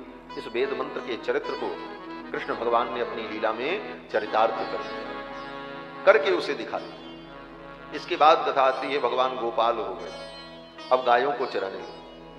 बंशी बजाते हुए भगवान गायों को चराते हुए वृंदावन में जब प्रवेश करते हैं तो भगवान की इस झांकी को देखकर गोपांगनाओं के हृदय में भगवान के प्रति अनुराग उत्पन्न हुआ। भगवान की वंशी की ध्वनि को सुनकर गोपियों के हृदय में भगवान के प्रति प्रियतम का भाव उत्पन्न हुआ। सुखदेव जी कहते हैं, इति वेणुरवम राजन सर्वभूत मनोहरम श्रुत्वा ब्रजस्त्रियः सर्वा वर्णयन्त्यो धीरे धीरे। सभी गोपियां आपस में वर्णन करने लगी, कैसी सुंदर बंशी बज रही है। और गोपियों ने एक गीत गाया, इसका नाम है वेणु गीत। भगवान के वंशी की प्रशंसा की। भगवान के वंशी की प्रशंसा का तो एक ब्याज है, ब्याज माने बहाना। बंसी की प्रशंसा के ब्याज से बहाने से गोपियों ने अपने हृदय के हार्द प्रेम को व्यक्त किया है। हृदय में जब प्रेम होता है तो उस प्रेम को व्यक्त होने के लिए शब्दों की आवश्यकता होती है। अभिव्यक्ति के लिए शब्द का होना अनिवार्य है। तो हृदय का जो भाव होता है वो शब्दों में ही बाहर आता है। तो गोपियों के हृदय में जो भगवान के प्रति अनुराग उत्पन्न हुआ वह वेणु गीत के माध्यम से प्रकट हुआ। और गोपियां कहती हैं, ये कृष्ण हमारे प्रियतम हो जाते हैं। और इसके लिए गोपियों ने अपने घर में पूछा, अपने माता पिता से बहाने से पूछा, ऐसे तो पूछ नहीं सकती थी। माता पिता से पूछा कि कन्या को अपने मन के अनुकूल मनोवांछित पति की इच्छा हो तो उसे क्या करना चाहिए। तो बूढ़े लोगों ने, बड़े लोगों ने कहा, देवी कात्यायनी सती की उपासना करनी चाहिए। सती पार्वती की उपासना से कन्याओं को वर की प्राप्ति होती है, तो तुम सब भी उपासना करो। गोपियों ने कहा, हाँ ये काम बढ़िया है, चाहती तो कृष्ण को है। और गोपियों ने फिर हेमंत ऋतु के प्रथम महीने में मार्गशीर्ष मास में 1 महीने का व्रत किया। ब्रह्म मुहूर्त में उठकर जमुना के तट पर जाती और जमुना में स्नान करके कात्यायनी देवी की मूर्ति बनाकर पूजा करके मंत्र का जप करती थी। और मंत्र में क्या कहती थी? बोले, कात्यायनी महामाये महायोगिन्यधीश्वरी नंद गोप सुतम देवी पतिम में कुरुते नमः। नंद गोप के पुत्र जो कृष्ण हैं उनको मेरा पति बना दो, मैं आपको प्रणाम करती हूं। एक दिन भगवान गोविंद उन गोपियों की परीक्षा लेने के लिए पहुंच गए। गोपियां स्नान कर रही थीं और वस्त्रों को बाहर रख करके निश्चिंत होकर के स्नान कर रही थीं, तब तक भगवान पहुंच गए। सारे वस्त्रों को भगवान ने धीरे से बटोर लिया और लेकर कदम्ब वृक्ष के ऊपर चढ़ करके भगवान बैठे। अब जब कदम्ब वृक्ष के ऊपर भगवान बैठ गए उन वस्त्रों को लेकर, गोपियां जब शीत कर्षिता होकर के निकलने लगी तो देखा वस्त्र नहीं। बोले हमारे वस्त्र कहां? एक सखी ने कहा वो देखो देखो, कदम्ब की डाल पर नंद नंदन गोविंद बैठे हैं और हमारे वस्त्रों को लिए हुए हैं। जब सभी गोपियों ने देखा तो गोपियों ने कहा कृष्ण हमारे वस्त्र हमें दे दो। श्याम सुंदर ते दास्य करवाम तवोदितम। गोपियों ने कहा हम तो आपकी दासी हैं, आप जो कहोगे मैं करूंगी, आप हमारे इन वस्त्रों को दे दो, और अगर नहीं दोगे तो गोपियों ने कहा फिर तो मैं राजा कंस से शिकायत कर दूं। भगवान ने कहा जाओ पहले कंस से कहो, अब तो कंस ही तुम्हारे कपड़े दिलाएगा। जाओगी कैसे, कपड़े तो मेरे पास है। इसका भी भाव यही है। देखो लीला के साथ साथ इसमें जो वेदांत का ज्ञान है समय समय पर वह भी, जो लोग केवल इस चरित्र को, पुराण को, कथाओं को केवल लीला मात्र समझते हैं उनको शंकाएं होती हैं, हाँ ऐसा क्यों, ऐसा क्यों? बोले उनकी दृष्टि एक सामान्य दृष्टि होती है कि जैसे सब मनुष्य करते हैं वैसे कृष्ण को भी करना चाहिए। कृष्ण मनुष्य नहीं है, वो परमात्मा है, उनकी लीला विलक्षण है। मनुष्य की जो मर्यादाएं हैं वो सारी मर्यादाओं में ही भगवान रहे, तो फिर भगवान कैसे? भगवान तो कर्तुम अकर्तुम अन्यथा कर्तुम समर्थ हैं। इसलिए केवल मानव की दृष्टि से उनके चरित्र को मत देखो, ब्रह्म दृष्टि भी होनी चाहिए, तभी उस चरित्र की सार्थकता है। इसीलिए गोपियां कृष्ण को नंद नंदन तो मानती हैं, लेकिन परमानंद परब्रह्म परमात्मा के रूप में तत्व का अनुभव करती हैं। तो गोपियां कहती मेरे वस्त्र को दे दो। भगवान ने कहा आओ अपने वस्त्रों को ले जाओ। गोपियों ने कहा मैं कंस से शिकायत कर दूंगी। भगवान ने कहा जाओ शिकायत करके भी देख लो। अंत में गोपियों ने जान लिया कि किसी से कुछ होने वाला नहीं, मैं कुछ भी कर लूं, इनकी शरणागति किए बिना हमारा कल्याण नहीं है।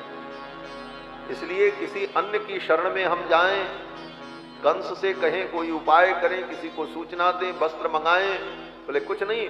गोपियों ने तय कर लिया गोविंद की शरणागति ही सर्वश्रेष्ठ है, इनकी शरणागति है। अंत में गोपियों ने दोनों हाथ जोड़कर बाहर निकली और भगवान ने उन गोपियों को वस्त्र दे दिया, उपदेश दिया।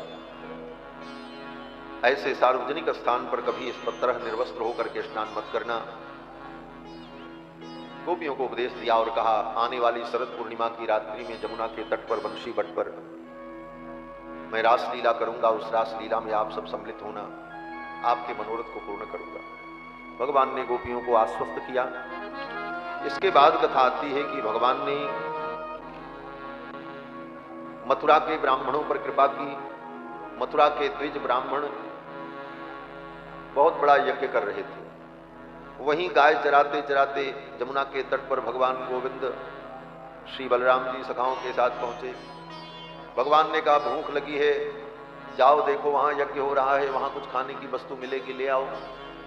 क्योंकि जहां यज्ञ होता है वहां भंडारा भी होता है, और यज्ञ का मतलब ही है कि दोनों काम हो, अग्नि में स्वाहा और आने वाले लोग खा करके कहें आहा कितना आनंद आया, तब यज्ञ पूरा होता है।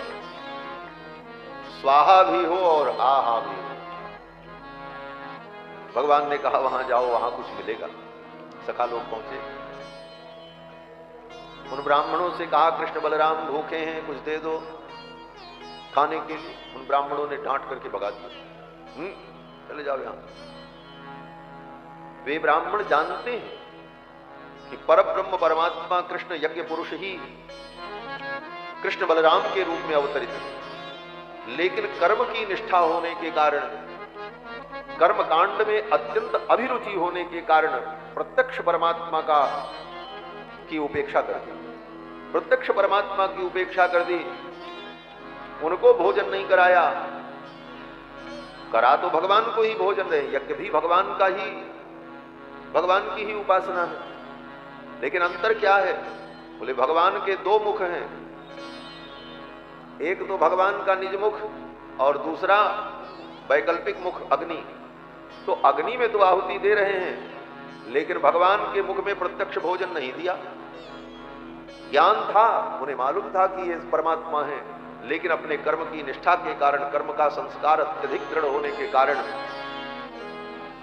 अपने कर्मकांड को ही महत्व दिया, बालकों को डांट दिया। सखा आए भगवान को, बोले भगवान ने कहा उनकी पत्नियों के पास जाओ।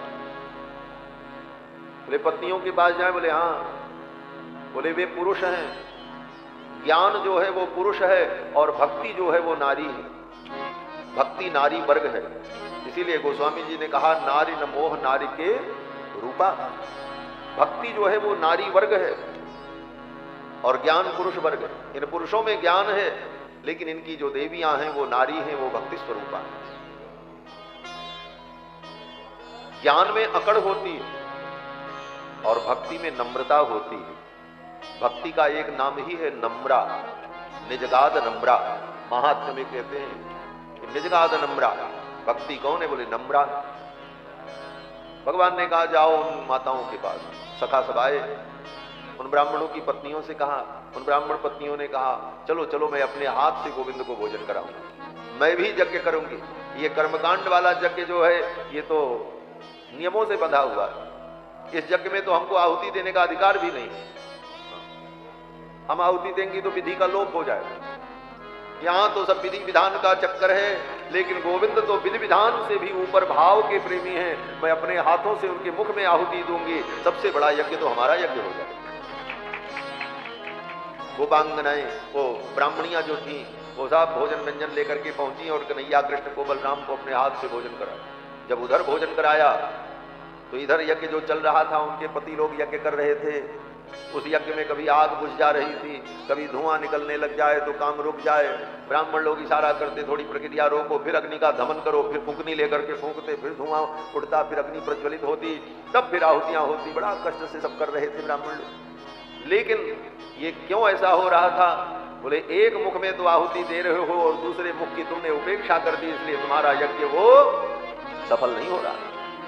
जब गोपियों ने ब्राह्मणियों ने जाकर के भगवान को प्रत्यक्ष भोजन कराया, परिणाम क्या हुआ? बोले भगवान ने जब भोजन किया, लड्डू मालपुआ खाया, तब तक इधर यज्ञ कुंड की अग्नि प्रज्वलित हो गई महाराज। दिव्य रूप से धुआं समाप्त हो गया और ब्राह्मणों की आंखों में शीतलता का अनुभव होने लगा और सबने बड़ी प्रसन्नता से आहुति की, यज्ञ किया। और फिर वो ब्राह्मणियां लौट करके आई, कृष्ण को भोजन करा करके जब लौट करके आई तो वो जो उनके पति थे, ब्राह्मण लोग, वेदज्ञ लोग, चतुर्वेदी ब्राह्मण लोग, तो बड़े प्रसन्न हुए।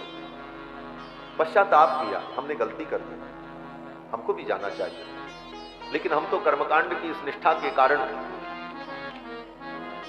कृष्ण की उपेक्षा कर बैठे। धिक जन्मनस्त्रविद विद्याम धिक व्रतम धिक बहुज्ञताम। धिक्कार है हमारे ज्ञान को और हमारे कर्मकांड को। और इनको देखो, ये साधारण स्त्रियां जिन्होंने न वेद पढ़ा, न गुरुकुल में गई, न इनके अंदर कोई बहुत पवित्रता का आचरण होता है, लेकिन इन्होंने तत्व को पहचाना और कृष्ण की सेवा की। चलो हम तो वंचित रह गए, लेकिन हमारा ये सौभाग्य है कि हमारी ये पत्नियां कृष्ण की सेवा करके आई। ये आदर भाव उनके अंदर उत्पन्न हुआ अपने पत्नियों के प्रति।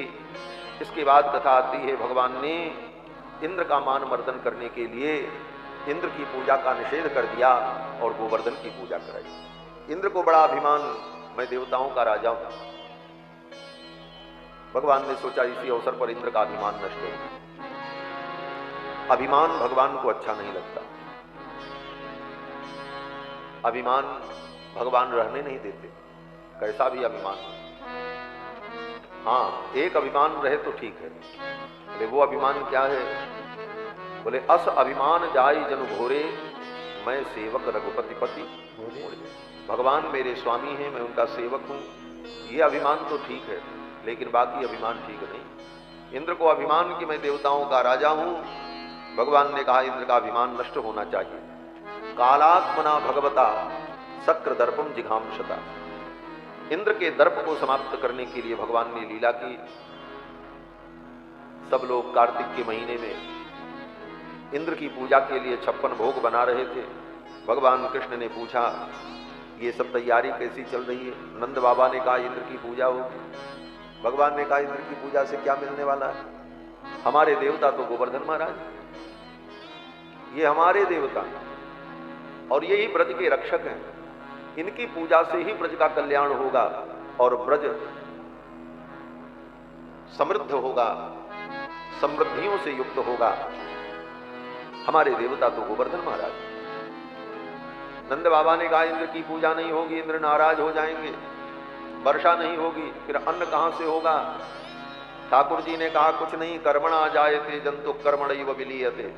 जीव अपने कर्मों का फल प्राप्त करता है, उसमें किसी भी देवता का कोई योगदान नहीं होता।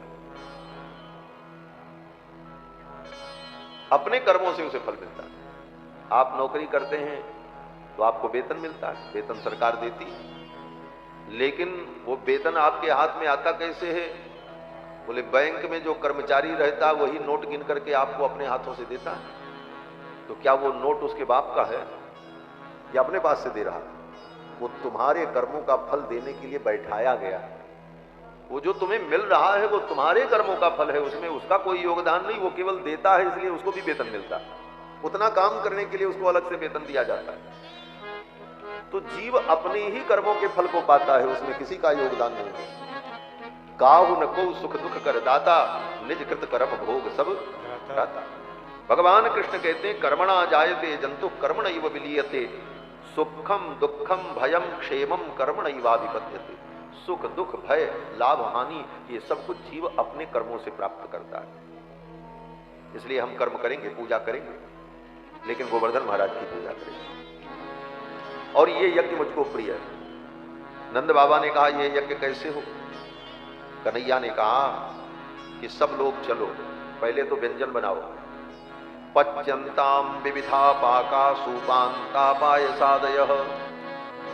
विविध प्रकार के पाक बनाओ, मालपुआ, जलेबी, घेवर, दाल, पायस, शष्कुली, सर्वदोहश्च गृह्यताम। और सबके घर में जो दूध आज दुहा गया वो सब दूध बटोर करके ले चलो, गोवर्धन महाराज का अभिषेक करेंगे। सर्वदोहश्च गृह्यताम। और वहां चल करके भूयंताम अग्नय सम्यक ब्राह्मणैर ब्रह्मवादि भी। और अपने गांव के जो पुरोहित हैं, जो ब्राह्मण हैं, इन सब को ले चलो। ये सब ब्राह्मण लोग विधि पूर्वक हवन कराएंगे, होम कराएंगे और पूजन होगा। और फिर अन्नम बहुविधम तेभ्यो, उन ब्राह्मणों को अनेक प्रकार का सुंदर व्यंजन भोजन कराया जाए। देयम वो धेनु दक्षिणा, और सब लोग अपने अपने घर से एक एक गाय इन ब्राह्मणों को दान करें, गोदान करें। देयम वो धेनु दक्षिणा। और जो लोग हैं अन्येभ्यश्चास्तु चांडाल पतितेभ्यो यथार्हतः, और जितने लोग इस उत्सव में सम्मिलित हों, ब्राह्मण, क्षत्रिय, वैश्य, शूद्र, चांडाल, स्वपच, अंत्यज, उन सब को भोजन कराया जाए। खूब छक करके प्रसाद पाएं और सबको भोजन करा करके सबको प्रसन्न किया जाए। और फिर हम सब लोग गोवर्धन महाराज की परिक्रमा करें। प्रदक्षिणम चकुरुत गो विप्रानल पर्वतान। और ये यज्ञ मुझे प्रिय है। भगवान कहते हैं कि एतन मम मतम तात क्रियताम यदि रोचते। हे पिताजी, हे नंद बाबा, अगर आपको अच्छा लगे तो आप ऐसा करो, क्योंकि ये यज्ञ मुझको अत्यंत प्रिय है। कन्हैया की इस बात को सुनकर के नंद बाबा बड़े प्रसन्न हुए। गोपाल वालों ने कहा कन्हैया जो कहते हैं यही थी, अब तो हम लोग गोवर्धन महाराज की पूजा करें। फिर तो 56 भोग बनाकर बैलगाड़ियों पर रखकर गोपाल बाल वृंदावन से गोवर्धन की यात्रा पर चल पड़े। बूढ़े जो थे उनको बैलगाड़ी में बैठा दिया, बच्चों को बैलगाड़ी में बैठा दिया, जवान जो थे वो सब नाचते थिरकते कूदते हुए वृंदावन से गोवर्धन के लिए चल पड़े। महाराज गोपाल वालों ने सुंदर पगड़ी बांधी और जय हो ठाकुर, देखो ठाकुर जी भी पधार गए गोवर्धन पूजा के। बोलो श्री सीतारामचंद्र भगवान की जय, गोवर्धन धरण भगवान की जय, वृंदावन बिहारी लाल की जय। जय जय श्री राधे। देखो भगवान सब गोपवाल वालों को लेकर गोवर्धन की यात्रा पर गए थे, और जैसे ही हम लोग गोवर्धन की यात्रा पर चले, ठाकुर जी हम सबको लेकर के चलने के लिए आ गए। अब ठाकुर जी के साथ हम लोग गोवर्धन की यात्रा पर चलते हैं। मैं तो गोवर्धन को जाऊं मेरो वीर नाय माने मेरो मनवा। मैं तो गोवर्धन को जाऊं मेरो वीर नाय माने मेरो मनवा। सखी नाय माने मेरो मनवा, सखी नाय माने मेरो कनुआ। सखी नाय माने मेरो मनवा, सखी नाय माने मेरो कनुआ। सखी नाय माने मेरो मनवा, सखी नाय माने मेरो कनुआ। सखी नाय माने मेरो मनवा, सखी नाय माने मेरो कनुआ। मैं तो गोवर्धन को जाऊं मेरो वीर नाय माने मेरो मनवा। मैं तो गोवर्धन को जाऊं मेरो वीर नाय माने मेरो मनवा। सात कोस की जय परिक्रमा, सात कोस की जय परिक्रमा। सात कोस की जय परिक्रमा, सात कोस की जय परिक्रमा। सात कोस की जय परिक्रमा। सात कोस की जय परिक्रमा। जय हो। मैं तो मानिस गंगा नाम मेरो वीर नाय माने मेरो मनवा। मैं तो मानस गंगा नाम मेरो वीर नाय माने मेरो मनवा। मैं तो गोवर्धन को जाऊं मेरो वीर नाय माने मेरो मनवा। मैं तो गोवर्धन को जाऊं मेरो वीर नाय माने मेरो जय मनवा। हो।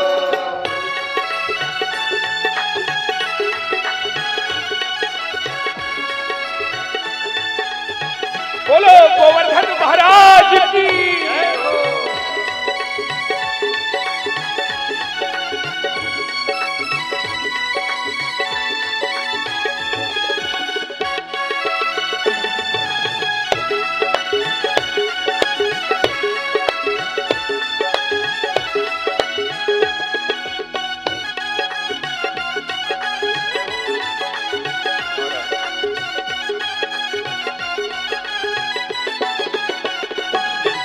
सात शेर की करूं पढ़ैया, सात शेर की करूं कढ़ैया। सात शेर की करूं पढ़ैया। सात शेर की करूं कढ़ैया। सात शेर की करूं पढ़ैया। सात शेर की करूं कढ़ैया। जय हो। छप्पन जय हो। छप्पन भोग बनाऊं मेरो वीर नाय माने मेरो मनवा। मैं तो 56 भोग बनाऊं मेरो वीर नाय माने मेरो मनवा। मैं तो गोवर्धन को जाऊं मेरो वीर नाय माने मेरो मनवा। मैं तो गोवर्धन को जाऊं मेरो वीर नाय माने मेरो मनवा।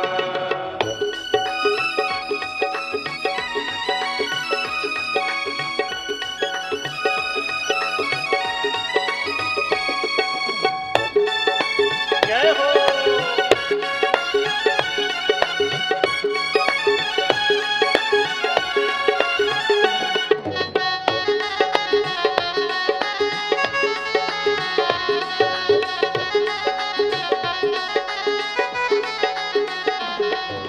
चकलेश्वर के दर्शन करके, चकलेश्वर के दर्शन करके, चकलेश्वर के दर्शन करके, चकलेश्वर के दर्शन करके। पावन जय हो।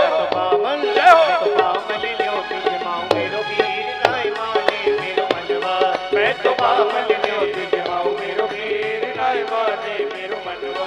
सखी नाय माने मेरो मनवा, सखी नाय माने मेरो कनुआ।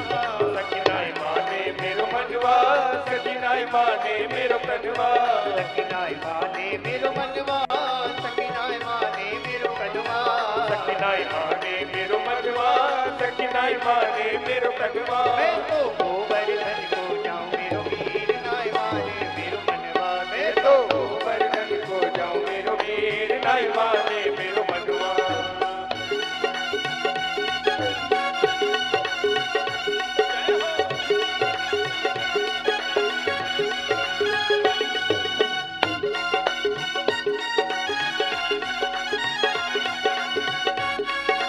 हरि बोल।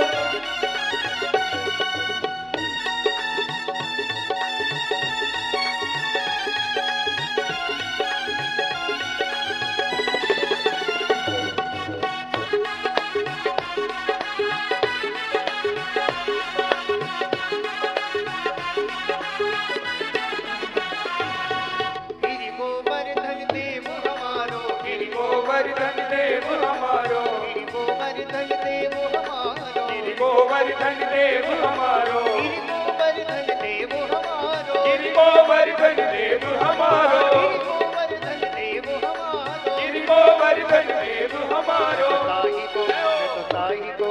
साई को ध्यान लगाऊं मेरो वीर नाय माने मेरो मनवा, मैं तो साई को ध्यान लगाऊं मेरो वीर नाय माने मेरो मनवा। मैं तो गोवर्धन को जाऊं मेरो वीर नाय माने मेरो मनवा, मैं तो गोवर्धन को जाऊं मेरो वीर नाय माने मेरो मनवा। प्रेम सहित गिरिराज को जाऊं मैं, प्रेम सहित गिरिराज को जाऊं, प्रेम सहित गिरिराज को जाऊं, प्रेम सहित गिरिराज को जाऊं, प्रेम सहित गिरिराज को जाऊं, प्रेम सहित गिरिराज को जाऊं, प्रेम सहित गिरिराज को जाऊं। प्रेम सहित गिरिराज को जाऊं। मनवा चित बल पाऊं मेरो वीर नाय माने मेरो मनवा, मैं तो मनवा चित बल पाऊं मेरो वीर नाय माने मेरो मनवा, मैं तो गोवर्धन को जाऊं मेरो वीर नाय माने मेरो मनवा, मैं तो गोवर्धन को जाऊं मेरो वीर नाय माने मेरो मनवा।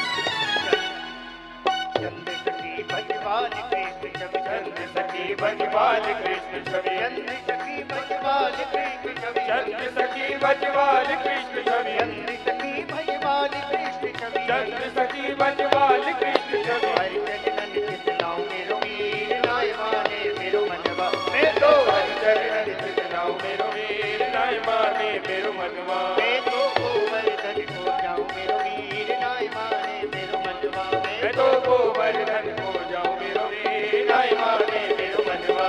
सखी नाय माने मेरो मनवा, सखी नाय माने मेरो कनवा, नाय माने मेरो मनवा, सखी नाय माने मेरो कनवा।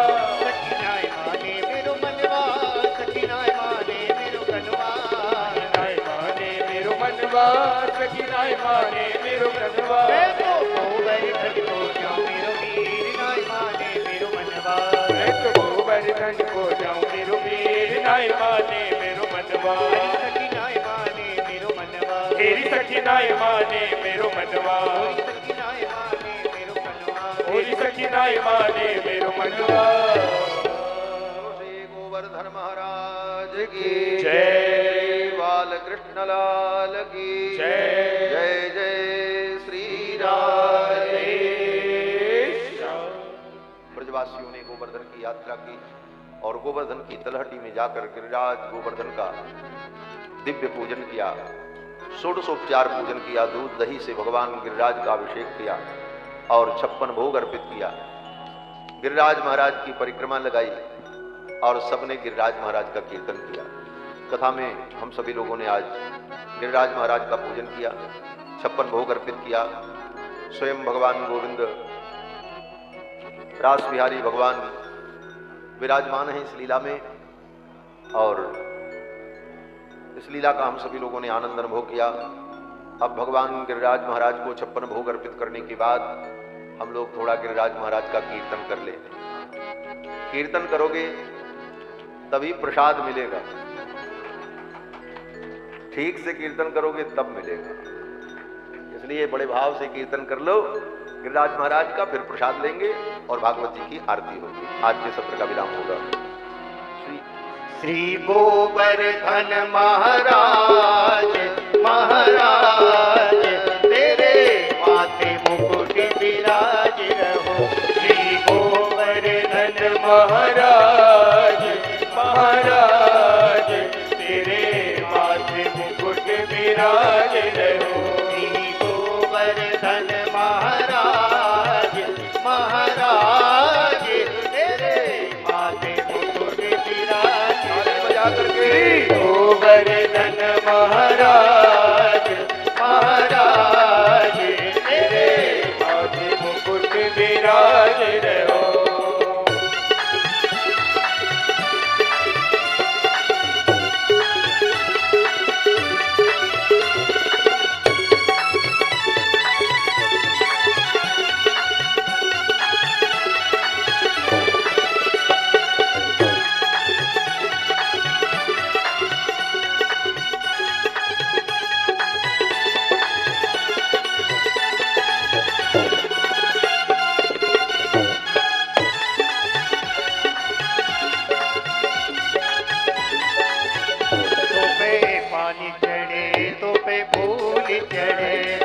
पानी चढ़े तो पे फूल चढ़े, तो पे पानी चढ़े तो पे फूल चढ़े, तो पे पानी चढ़े तो पे फूल चढ़े, तो पे पानी चढ़े तो पे फूल चढ़े, तो पे पानी चढ़े तो पे फूल चढ़े। पे चढ़े जय हो, पे चढ़े जय हो, पे चढ़े दूध की धार, हाँ धार, तेरे माथे मुकुट विराज रहो, तो पे चढ़े दूध की धार, आधार तेरे माथे मुकुट विराज रहो।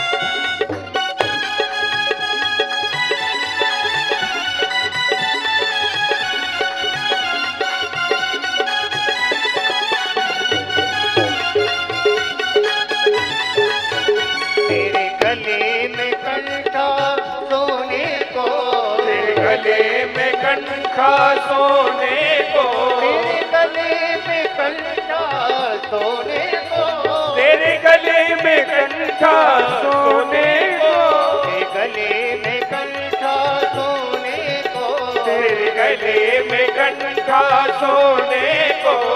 गौरी पे जय हो, गौरी पे जय हो, गौरी पे हीरा लाल, हाँ लाल, तेरे माथे मुकुट विराज रहो, चोरी में हीरा लाल, हाँ लाल, तेरे माथे मुकुट विराज रहो। हरि बोल।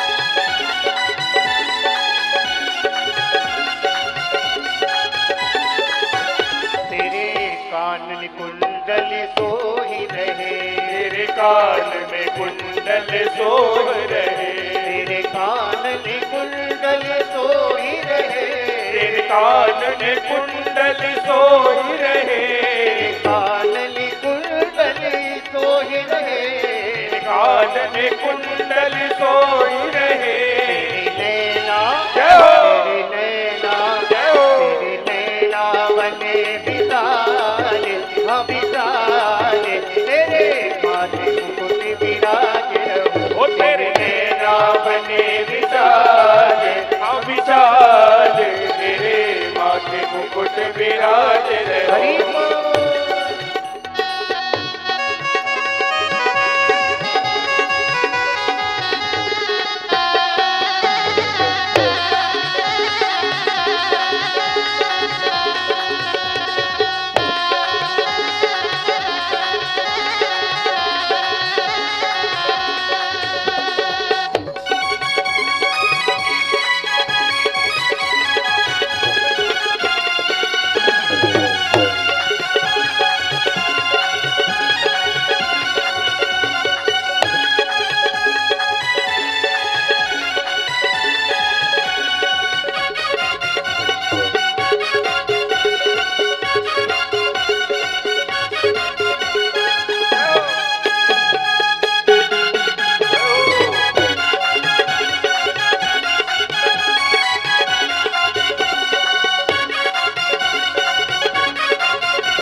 परिक्रमा, तेरी सात कोष की परिक्रमा, तेरी सात कोष की परिक्रमा, तेरी सात कोष की परिक्रमा, तेरी सात कोष की परिक्रमा। हे चकले जय हो, हे चकले जय हो, हे चकले परदेसा बेटा, तेरे माथे मुकुट विराज रहो। हे चकले परदेसा बेटा, तेरे माथे मुकुट विराज रहो।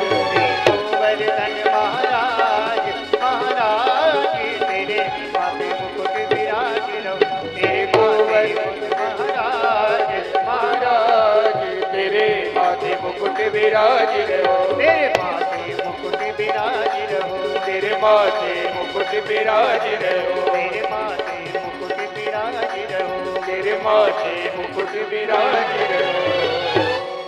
श्री सीतारामचंद्र भगवान की जय। श्री गोवर्धन महाराज की जय। श्री गिरिराज धरण भगवान की जय। जय जय श्री राधे। कल की कथा जो निर्धारित समय है उसी समय पर होगी, 2 बजे से 5 बजे। आज कुछ आवश्यक कार्य के कारण और संक्रांति के कारण और मुझे किसी मीटिंग में जाना है, इस कारण से सुबह के सत्र में कथा हुई। अब भागवत जी की आज्ञा। हे गिरधर तेरी आरती गाऊं, हे गिरधर तेरी आरती गाऊं, आरती गाऊं प्यारे तुमको रिझाऊं, आरती गाओ प्यारे तुमको रिझाऊं। हे गिरधर तेरी आरती गाऊं, हे गिरधर तेरी आरती गाओ। मोर मुकुट माथे में सोहे, प्यारी बंसी मन मन मोहे, की छवि में तो बलि बलि